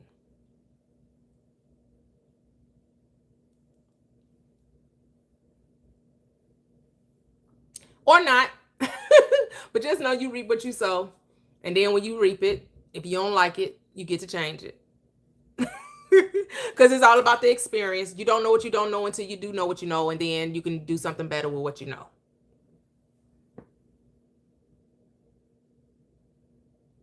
These are mere suggestions, not have-tos. If you want a easy peasy, fresh and squeezy life, you want a life of peace, you want a life of joy, you want a life of ease, this is how you will go through life. You will no longer eat off the tree of knowledge of good and evil. You will only eat from the tree of life. I know in the beginning that can seem a bit challenging. That can seem to be like, oh my goodness, all we do is judge righteously. You can choose to judge righteously. You can choose to think on these things. You get a choice. Just because you've been doing something all this time doesn't mean it can't be changed, because you can definitely change. You can definitely change what you're choosing. And you can definitely choose to eat from the tree of life.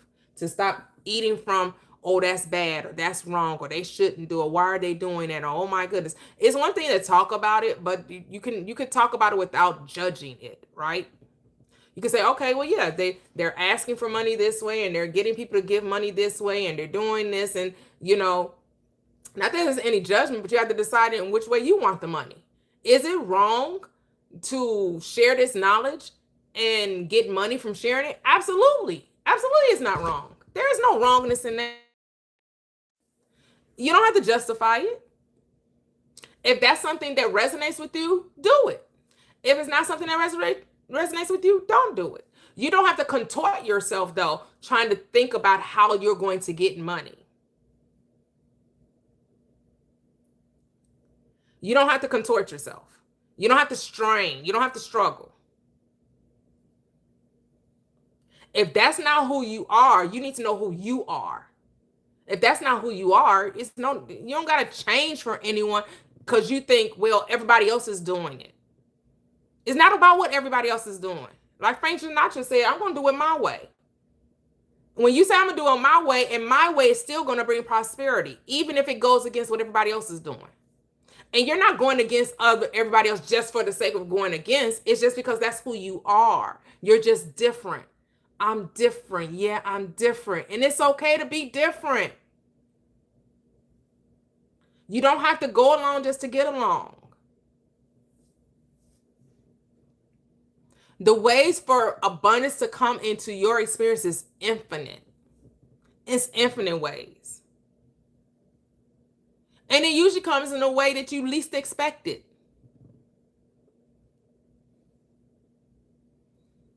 It usually comes in a way you least expected it. Like you can say, I want to win the lottery, right? But you have no idea how you're going to win the lottery, what day you're going to, but you can say, oh, by next year, jackpot, cha-ching, end of this month, cha-ching. If that's something you definitely resonate, you can definitely choose the season. We call it time, but you could definitely choose the season. You can definitely declare, because what did Christ say? You think it's 4 months into the harvest. I say, look again, the harvest is ready, but the laborers are few. It's white. It's ready. It's ready to be reaped. But if you tell yourself, no, you got to take this amount of time, it has to take that amount of time. Remember, it takes a process, not time. There's no 24 hours in consciousness. Consciousness doesn't know anything about 24 hours. It only knows process.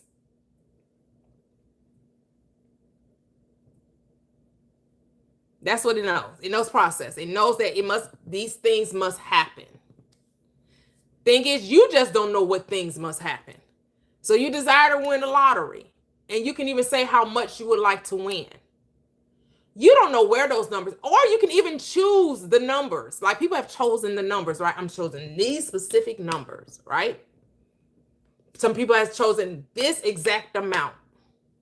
Some people have said this exact day.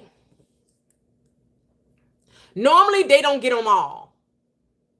Normally somebody doesn't say this amount this day in with these numbers, right? It's usually I chose these numbers and then those numbers. I chose this amount and then this amount. I chose this date and then usually this day. They usually, however, don't say all things, right? They're like, I resonate with these numbers. What day is going to happen? Don't know. How much? Don't know. I just know it's going to be the jackpot and it's going to be this numbers. Somebody else says, I want this exact number. I don't know what day. I don't know what the numbers will be. I just know I'm going to win this amount of money. Somebody else says, I don't know how much money is going to be. I don't know what numbers are going to be, but this is the day it's going to happen.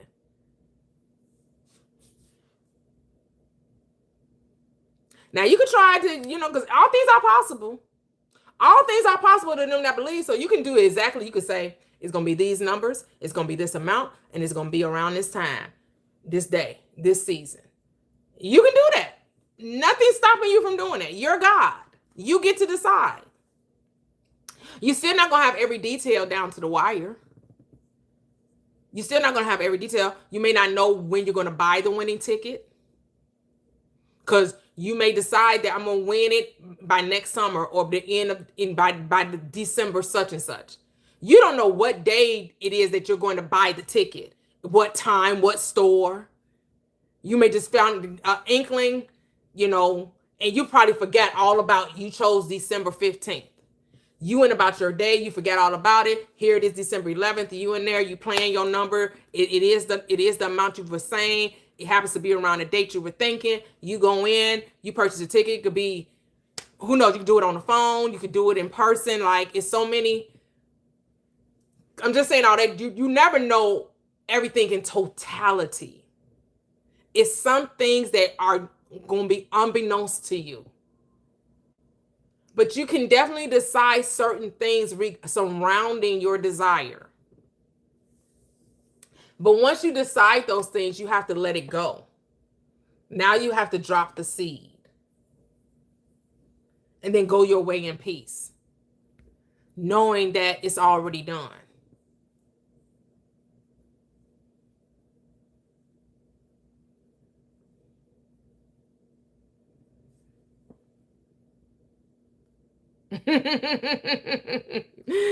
Thanks, June. So just get time out of the equation. You get to select the season. It's your season. It's your time. It's your season. All right? Just decide that it is. And it shall be. You get to decide that it is. And it is. And then let it go. And be on your happy way. And just know, yeah. It's a done deal. Because some things have to happen within the season, right? Like certain things that you want to experience. If you decide, like when I said, when I was going to Dubai, and I was like, yeah, when I go to Dubai, I cannot be experiencing, what I had been experiencing on my previous flights. I was like, yes, this, and I know exactly when I was going on Dubai.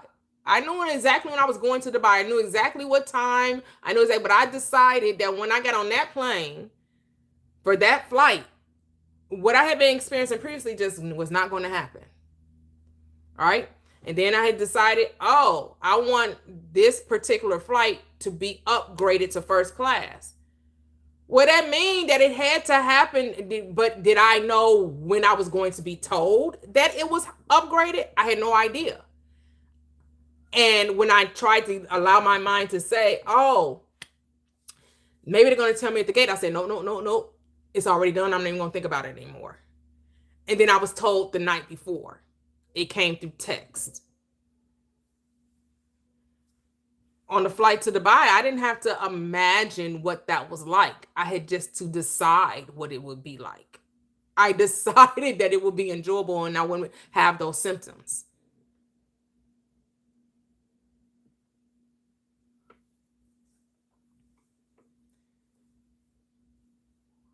When you decide things, like when I decided I wanted to, when I was doing event decor and I wanted to do a wedding, I hadn't done one yet. I was doing like birthday parties and stuff like that.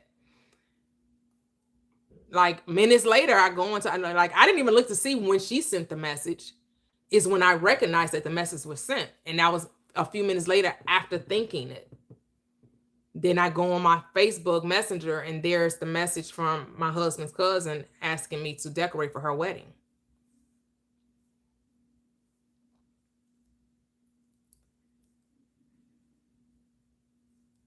We think we have to do these gymnastics. We think we have to, again, when we talk about all of these techniques, that's us still thinking we have to gain permission and we have to earn what it is we're asking for.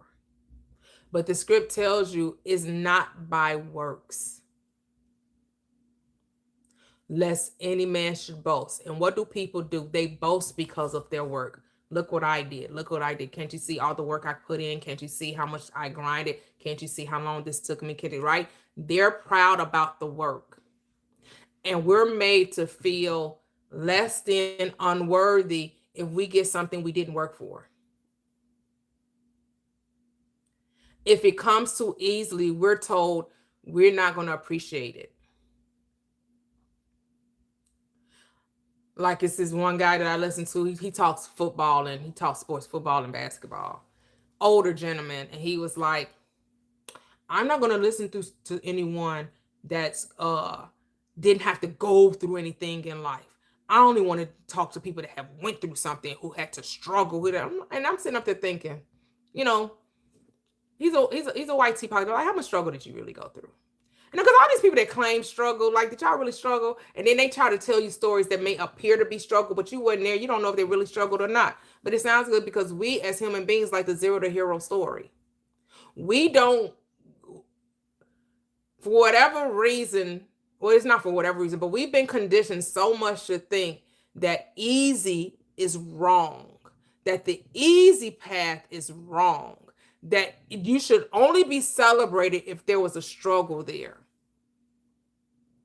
Because when you start listening to some people's stories and you come to find out that they, you know, embellished to make it appear that they struggled more than they did because they needed sympathy, they needed people to empathize with them. It's like, oh my goodness, yes, they went through so much. They had it so hard. Of course they deserve to have all the money. Of course they deserve to be living. Of course they did. Of course. Yes. Oh yeah, they were just treated so horribly. Of course they deserve it because look all the things they had to endure. Look at all the things they had to endure. Of course they deserve it. But let's just take enslavement for a moment. And I'm only bringing this up to drive home the point of the whole myth of working hard. Like, we need to deconstruct that and dispel the myth of working hard. Because the people that did not work hard reaped the blessing of someone else working hard. The ones that worked hard got nothing for it other than muscles. They did not gain wealth from their hard work. Someone else gained wealth from their hard work. And they try to convince us still to this day that it's hard work that should be celebrated. See, a person that's poor that doesn't work hard, they're lazy. A person that's rich that doesn't work hard, they're experiencing leisure. Leisure, lazy. Leisure are for the rich, lazy's for the poor. Same thing though.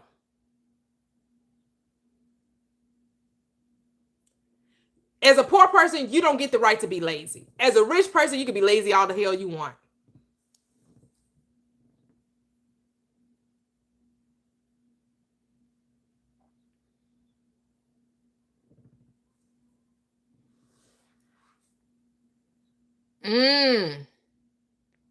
Oh, love that manifestation. Said during COVID, I traveled a lot in healthcare and made over $60,000 sitting in a hotel paid by the company. Look at that. Look at that. A lot of people made a lot of money during COVID when folks couldn't really work. People made more money. Some people made more money when they couldn't work than when they were working. when they were getting up, going to the 9 to 5, going to the brick and mortar. When they got to sit around for a year, year and a half, 2 years, they made more money doing nothing than when they were doing something.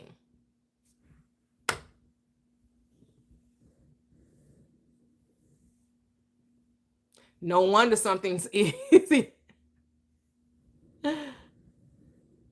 Yep, say I did order over easy and leisure. I know I did order over easy and leisure. I know that's right.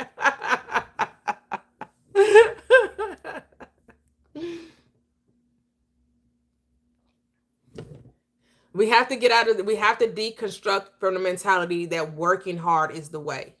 And I get it. The world will constantly tell you that working hard is the way. But that is why we come to this understanding about the principles of the mind. And as Reverend Ike will say, when you use your mind, you work your less of your behind. When you work your mind, you work less of your behind. We're about working smarter, not harder. And that's why sometimes you do have to get in that stillness, which just means do nothing. Sit still for 5 minutes. Just sit, just be. Turn the TV off, turn social media off, go sit in the sun, put your feet in the grass, go hug a tree, whatever. But be still for a moment and just be. See what thoughts come across with no judgment. Just see what you think about. Then what do I think about when I just sit still for a moment? And what thoughts do populate in my mind? What thoughts are, percolating, coming up? What thoughts are rising to the top? What am I thinking about?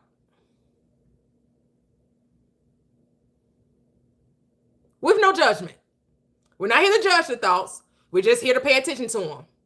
We're just going to give our attention to the thoughts. We're not going to judge it. We're not going to say, where did that come from? How did that get here? Oh my goodness, I can't believe I'm thinking that. Why am I thinking that? I don't know. No, we're not doing any of that. We're just going to pay attention to the thought and just be aware of the thought. That's it. We're going to eat from the tree of life. No judgment. This is eating from a tree of life where we're not going to judge good or bad, wrong or right, positive or negative, low vibration, high vibration. We're not doing any of that. We're just going to just sit still for a moment. You don't even got to close your eyes. You watch the blue skies, watch the clouds go by, and just see what's happening in your mind. Just pay attention to what's happening in your mind. With no judgment. Even if you do it for 30 seconds, just take time out just to be with yourself. Be with yourself.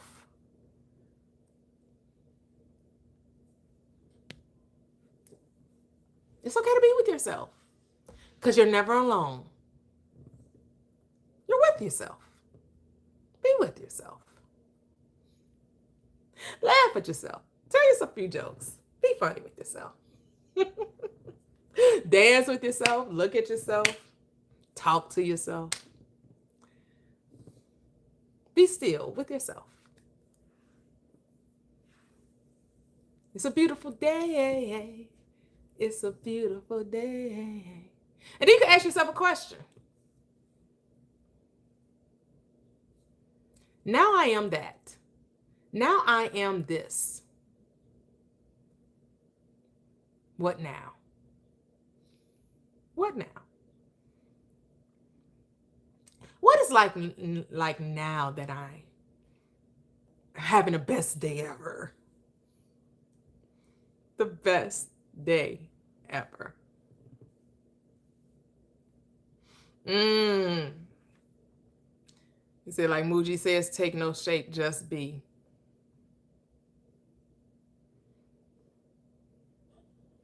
Go ahead, Miss Kitty. Something I've been practicing is transmutation with my thoughts. Like for instance, if I'm sitting, I like to laugh well, you know, I like to laugh. So when I'm watching comedies or something, just a side note, my mom used to say, I want to be like that. I want to be like Diane. Diane, I started doing like you do. I'll just be sitting here watching TV and laughing to myself out loud. And so what I've been doing lately is when I feel that joy come up, then I transmute it and pretend in my mind that I've accomplished or received something that I want. You know, because I'm in that state of joy. Yes. So Why I just not? transfer it to my imagination, that state. And so I think, and even like if I find myself weepy, then I'll change that weepiness to gratitude. You know how sometimes you're just so grateful that you kind of tear up or you cry because you're so happy you got it. You know, it's like such a surprise. So I just wanted to share that. Love it. You know, just because we're practicing occupying our minds. So it's just another technique or tool that I found to use with myself. So I just wanted to share. Beautiful. Beautiful. Thank you. Thank you so much for sharing. That's it. Another way of being with yourself. It's just, you know, right? Just get out of the realm of judging yourself. Get out of the realm of trying to decide if something is right or wrong, right? Just love on you. Just love on you. Hello, TMJ. Welcome, welcome, welcome. Hello, King G. Welcome, welcome, welcome. Peace and harmony be unto you and us all. Greetings, greetings, greetings. Love it, love it, love it. That's it. That's it. Yeah, you define, you can give yourself the reason for anything because you're the creator. You can decide what's good. What's good? Everything. Everything good? Everything is good. What's good? Everything. What's good? Everything.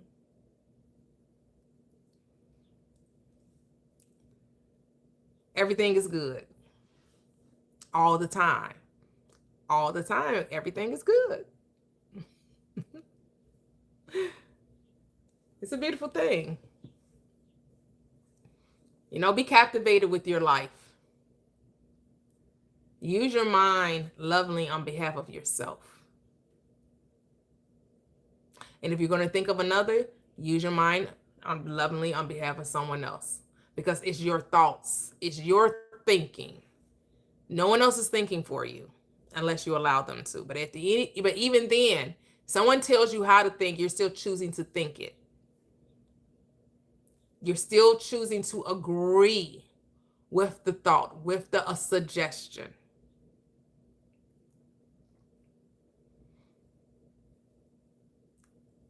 And so, you know, just, you can have, the world belongs to you. The world is yours. It literally is yours. And all that's within it. And everything responds to the voice of God. And you are the voice of God. Everything responds to your voice. What are you commanding? Your reality. The world, your world is infinite response to you. Everything is responding to you. How do you want the world to respond to you? Because it's always going to respond in kind. Kind how? Every seed produces after its kind. So the world responds to you in kind. Like produces like. We say like attracts like, but it's actually like producing like.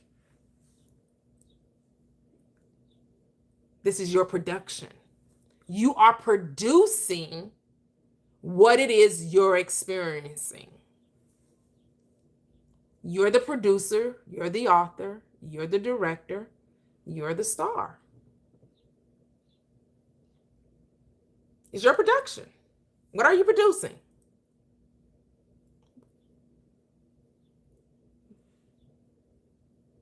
How creative are you?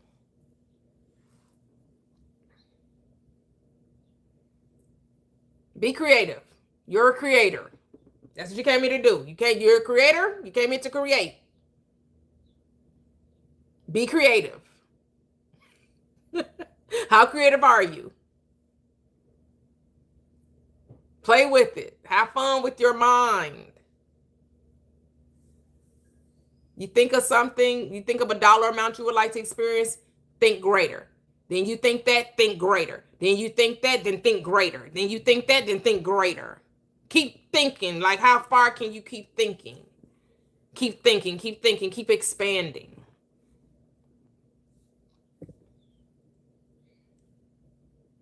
Yep.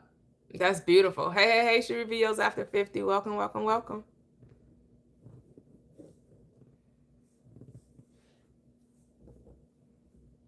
What do you want to know about you? What do you want to know about you? Those are the questions you should be framing. What do you accept about you? You don't need to change for anyone. You're sarcastic, own it. You're a villain, own it. You're a bitch, own it. You're rude, own it. Who cares? No one's judging your behavior other than you. You think rude people give two about, you think about them being rude when they own who they are? They don't care. And you should stop caring what other people think about you.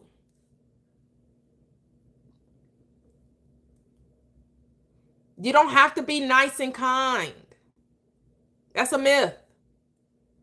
Be kind to yourself. That's about all you need to be kind to. You don't need to be kind to you.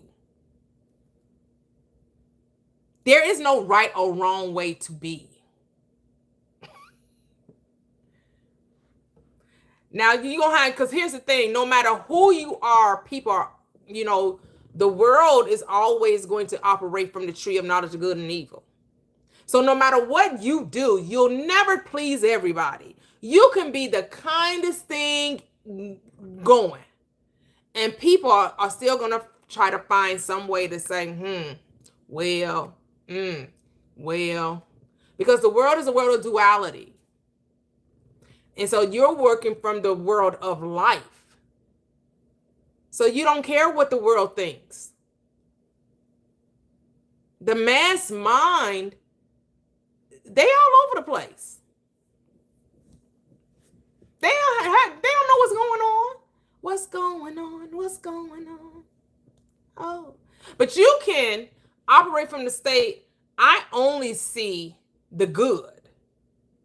I only see the good. Even if the world is giving you the knowledge of good and evil, you can decide, I only filter in the good.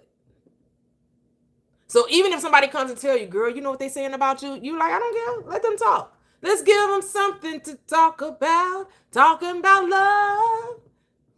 Let's give them something to talk about. You want to give something to people to talk about.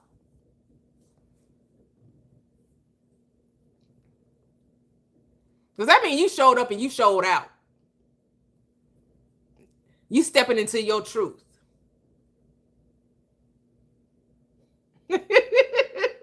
And that's okay, TMJ. Sometimes you got to be an asshole, though. But who's deciding who's the asshole?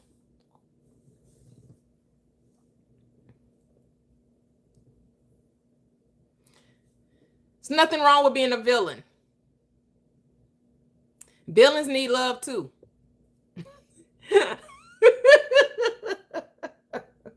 But what does it even mean to be a villain? What? Because you're not behaving the way another person thinks you should? Who gave them the right to tell you how you should be? No one else gets to tell you how to be. Because people are always going to talk. Let's give them something to talk about. Talking about love. Might as well give them something to talk about. They want to talk, give them something to talk about.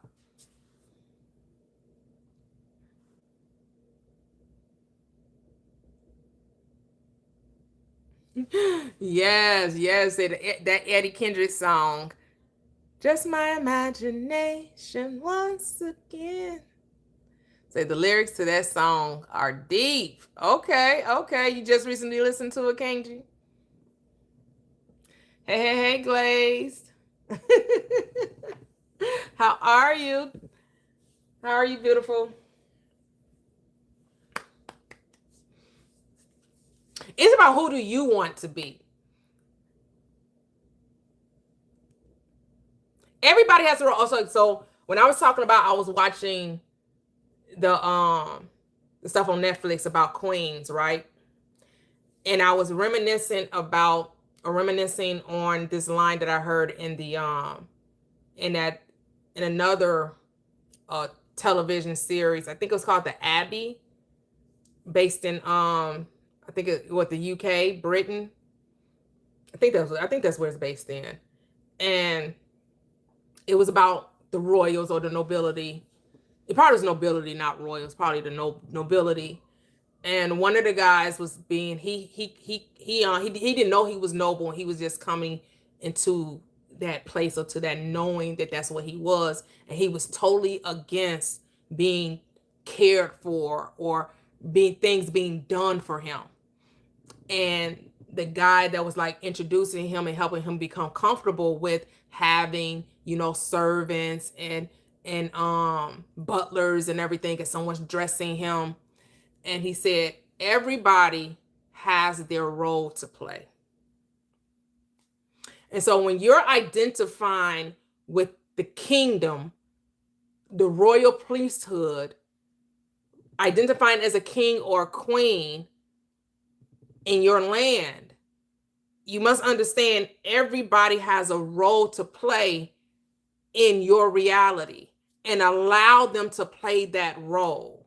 Because remember, you're main character in your story. And so the role that other people play in your reality, yes, they may play the role of the help. They may play the role of the advisor. They may play the role of the cook or the chef, or the one that cleans, or the one that's a personal assistant, right? Allow them to play their role. Do not try to be the person that's doing it all. Because as a king or a queen, you're never doing it all. You have a royal court. You have people that come in to play their position, and they'll gladly do it. And you have to let them, in the voice of Mel Robbins, let them play their part. Say Fantasy by Earth, Wind, and Fire is a manifestation song. Listen to it. Oh, okay. I will. Hello, Frank Childress. Welcome.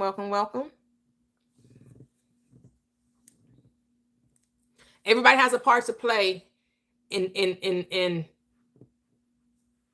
how do they say it? Like pumping you up, or softening your experience, or building you up, lifting you up. Everybody has a part to play in your reality, in your role, based on the role you've chosen for yourself. So you have to ask yourself, what role am I choosing for myself in this story of my life? Have I identified as the main character in my movie? Or have I been playing supporting cast? Not even playing, or am I playing background music? Am I the background? Am I making cameo appearances in my story? Or is this main character energy?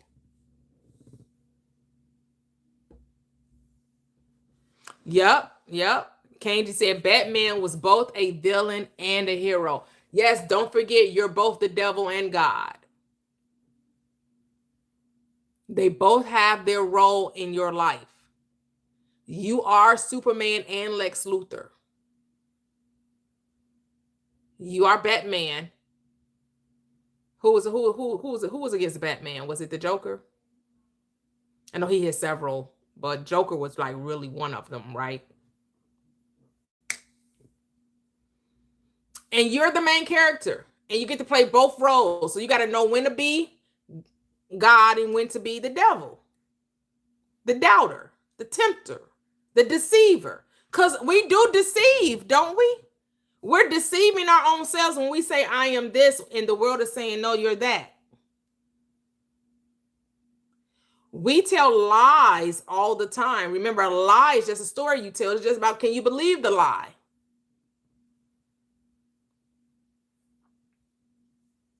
We betray ourselves all the time. Anytime we say that we are experiencing lack, or we're experiencing limitation, or we're experiencing ill health, or when we're experiencing loneliness and despondency and depression and anxiety, you are betraying yourself. You are deceiving yourself.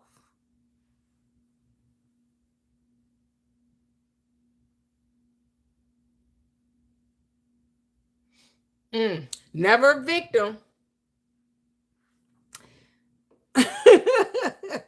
You play the role of the victim, but you're always the cause. People love to play the victimhood, but they don't recognize they causing everything that they're experiencing. You're always the cause of everything you're experiencing. Even if you're trying to blame someone else, it's you, boo. It will always be you. You're the cause. Victim or victim, right? Who you playing today? But you should not be playing second fiddle in your own story. You should never be playing supporting cast. Embody the state of being first person, first chair of the royal priesthood, the king or queen in your own story, where everything is done for you. You don't need to lift your pretty finger. You don't need to lift your soft hands. I know we have the men talking about the soft man era, right? That's how it should have been always. Entering that soft man era. Like, I don't have to work with my hands. I bet you Reverend Ike said he was a soft era. He had soft hands. I bet you he was paying people to do everything for him, right? Because that's all it means. Recognizing that you're the king in your kingdom and you don't have to lift a finger. You don't have to do the work yourself. The work will be done for you. You just have to decree it. You have to write it into the story. You have to decide to stop working so hard.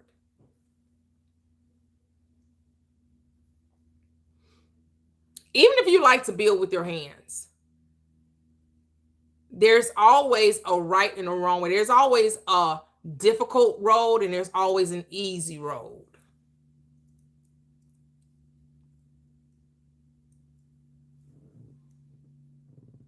It is, Janae, a seductive escape. It is.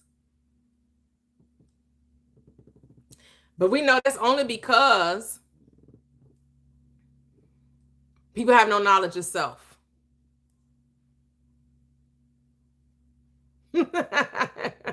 I know that's right. I know that's right, Renee. No hard labor, honey. No hard labor. We don't do hard labor over here. Soft hands eras. Yes. Hello, Chandler. Hey, how you doing? I'm doing great. How are you? Man, I'm thankful you accept my request. I saw you the other day and I was trying to get a request because you all had a very interesting, educated conversation. So I like your positive vibe that you give out. And I'm just joining in to see how the conversation gonna go today and if I could possibly add to some positivity. Oh, yeah. Go ahead. The floor is yours. The mic is yours. Well, I gotta hear it because I actually just turned it on and I just saw it. So I don't even know what the topic is. I see Ephesians right now. Yeah. So it says, how to him who is able to explain identity according to the powers that work. Now, that's a good one because I come from the Christ Universal Temple. Okay. Which is rest in peace, Johnny Coleman. Yeah, in Chicago. Yeah. I'm in Chicago too. Well, in the suburb. I grew up in Chicago though. Right. So, you know, that whole sector taught us about positivity to actually speak it into existence and it will happen. So the things that I pass down from learning to my kids is that exact point. The universe will listen to you as long as you're being righteous in what you're asking for. And what you mean by that? Well, if it's you want peace in your whole environment, if you want, as you say, the power, the riches, and the riches could be just a peace of mind, not material items per se. But as long as you have your faith in God and you actually are walking in that light, any and everything that you ask for will be delivered to you. Yep. Well, the universe gives you the good or the bad. It's not making any judgment. It gives you what you focus on. Right here?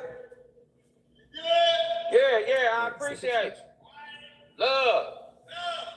Yeah, so as far as that, I would say with the bad, that's when you actually have to do a self-analysis to say, well, what part did I play to inherit this bad? And if it's just a temporary situation. Mm-hmm. And if it's a temporary situation, then the powers that be will reveal to you that it's only a temporary agitation. Okay. And not a day long or a week long as people tend to carry on today. Mm. Now, why do you think people carry it on? Well, due to the simple fact of not being strong-minded to say, whatever took place right now is just an emotion. Okay. And within that, after it's over with, that's the end of it. You should just leave it as it was, whatever was said, whatever was done, and walk away from it, and then give God the all praises that whatever that situation is, you have sustained if it's negative, and then also ask for guidance and direction to show me which direction I need to go into, so I won't repeat whatever steps that occurred. Mm. Okay. Yep, that's a way. You also, Definitely. yeah, you can also command it. When you Exactly. Yep. Yep. Because you're always commanding your reality. So that's what you mean by ask, right? That you're commanding what it is that you want to experience. You're choosing the path. Light and easy is the way. Yeah. A lot of people don't know how to command that due to, I would say, their surroundings, Mm-hmm. and then the negative vibes that you listen to. You know, everybody, this is how I lived it. Everybody is entitled to his and her opinion. However, your opinion may fit your criteria of your life. Everybody is not strong-minded and strong-willed to perform what another person is doing. You could tell me all day, this will be a great plan for you, Monday to Friday. That's your strong will, your endurance. That's your focus.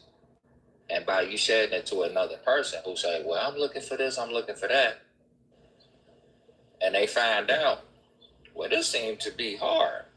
I can't do it like she do it. Mm-hmm. So a lot of us give up instead of saying, well, I tell you what, can you break it down to the lowest term? Break it down, you know.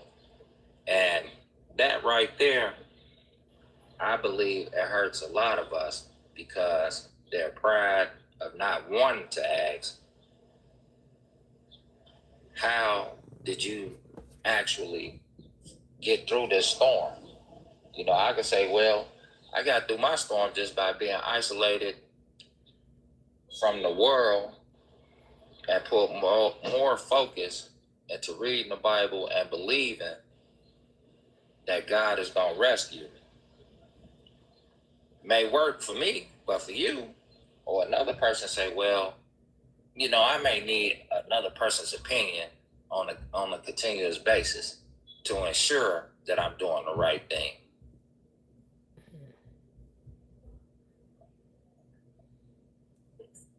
Yeah, some people feel like they need other people to assist when you don't. You don't need another person. Another person really can't tell you. I mean, they can give suggestions, but at the end of the day, you have to apply it. So, Correct. and the answer always comes from within. It never comes from without. You know, yes, I can tell you what to do, but unless you apply it, it doesn't profit you anything. And the telling you what to do, I'm not really into like, you know, I suggest things, but not Right. necessarily telling people they should do, because there's no should. There is no should. You know, because at the end of the day, if you want to change, then you'll do what's necessary to bring about the change. And what brings about the change? A change of mind. A change of mind is what brings about the change. Your decision that life should be different opens up the portal for life to be different. But it comes with the decision. And that's the thing. A lot of people, you have to, like I tell my kids, in life, you have choices and decisions. So with those choices, you have to be steadfast on the decision and the outcome that actually took place. Whether it be a negative thing, because you did have a choice to either partake, or you had a choice just to turn your back and say, no, I'm not into those type of things. And the decisions that you made, you know, you got to be happy with them. No, I ain't even call them yet. I was waiting on you to come back. So I believe that, and I'm thankful that you accept my request. But I'm gonna be honest. Right now, one of my buddies pulled up, and we're about to go to our other friend house. Oh, okay, no problem. Just have a good time. So, in this light, I would like to say thank you again. Oh, you're welcome. Thanks for joining. You too. And continue to prosperity. Yes, you do the same. Thanks for joining. Thank you for accepting. Oh, not a problem. Yeah, hey, watch your butt and go. Lovely, lovely, lovely, lovely, lovely, lovely, lovely. Beautiful, beautiful, beautiful. So I think I'm going to give me something to eat. I may come back on later. We'll see. I may come back later, see how the day goes. But if I don't come back later, I'll definitely be back tomorrow at 10 a.m. Central Standard Time. We'll be back talking about discussing Neville Goddard's book, The Power of Awareness. Feeling is the secret. The 3rd chapter is on prayer, you know, and really that's a great chapter because it's really focusing on what prayer is.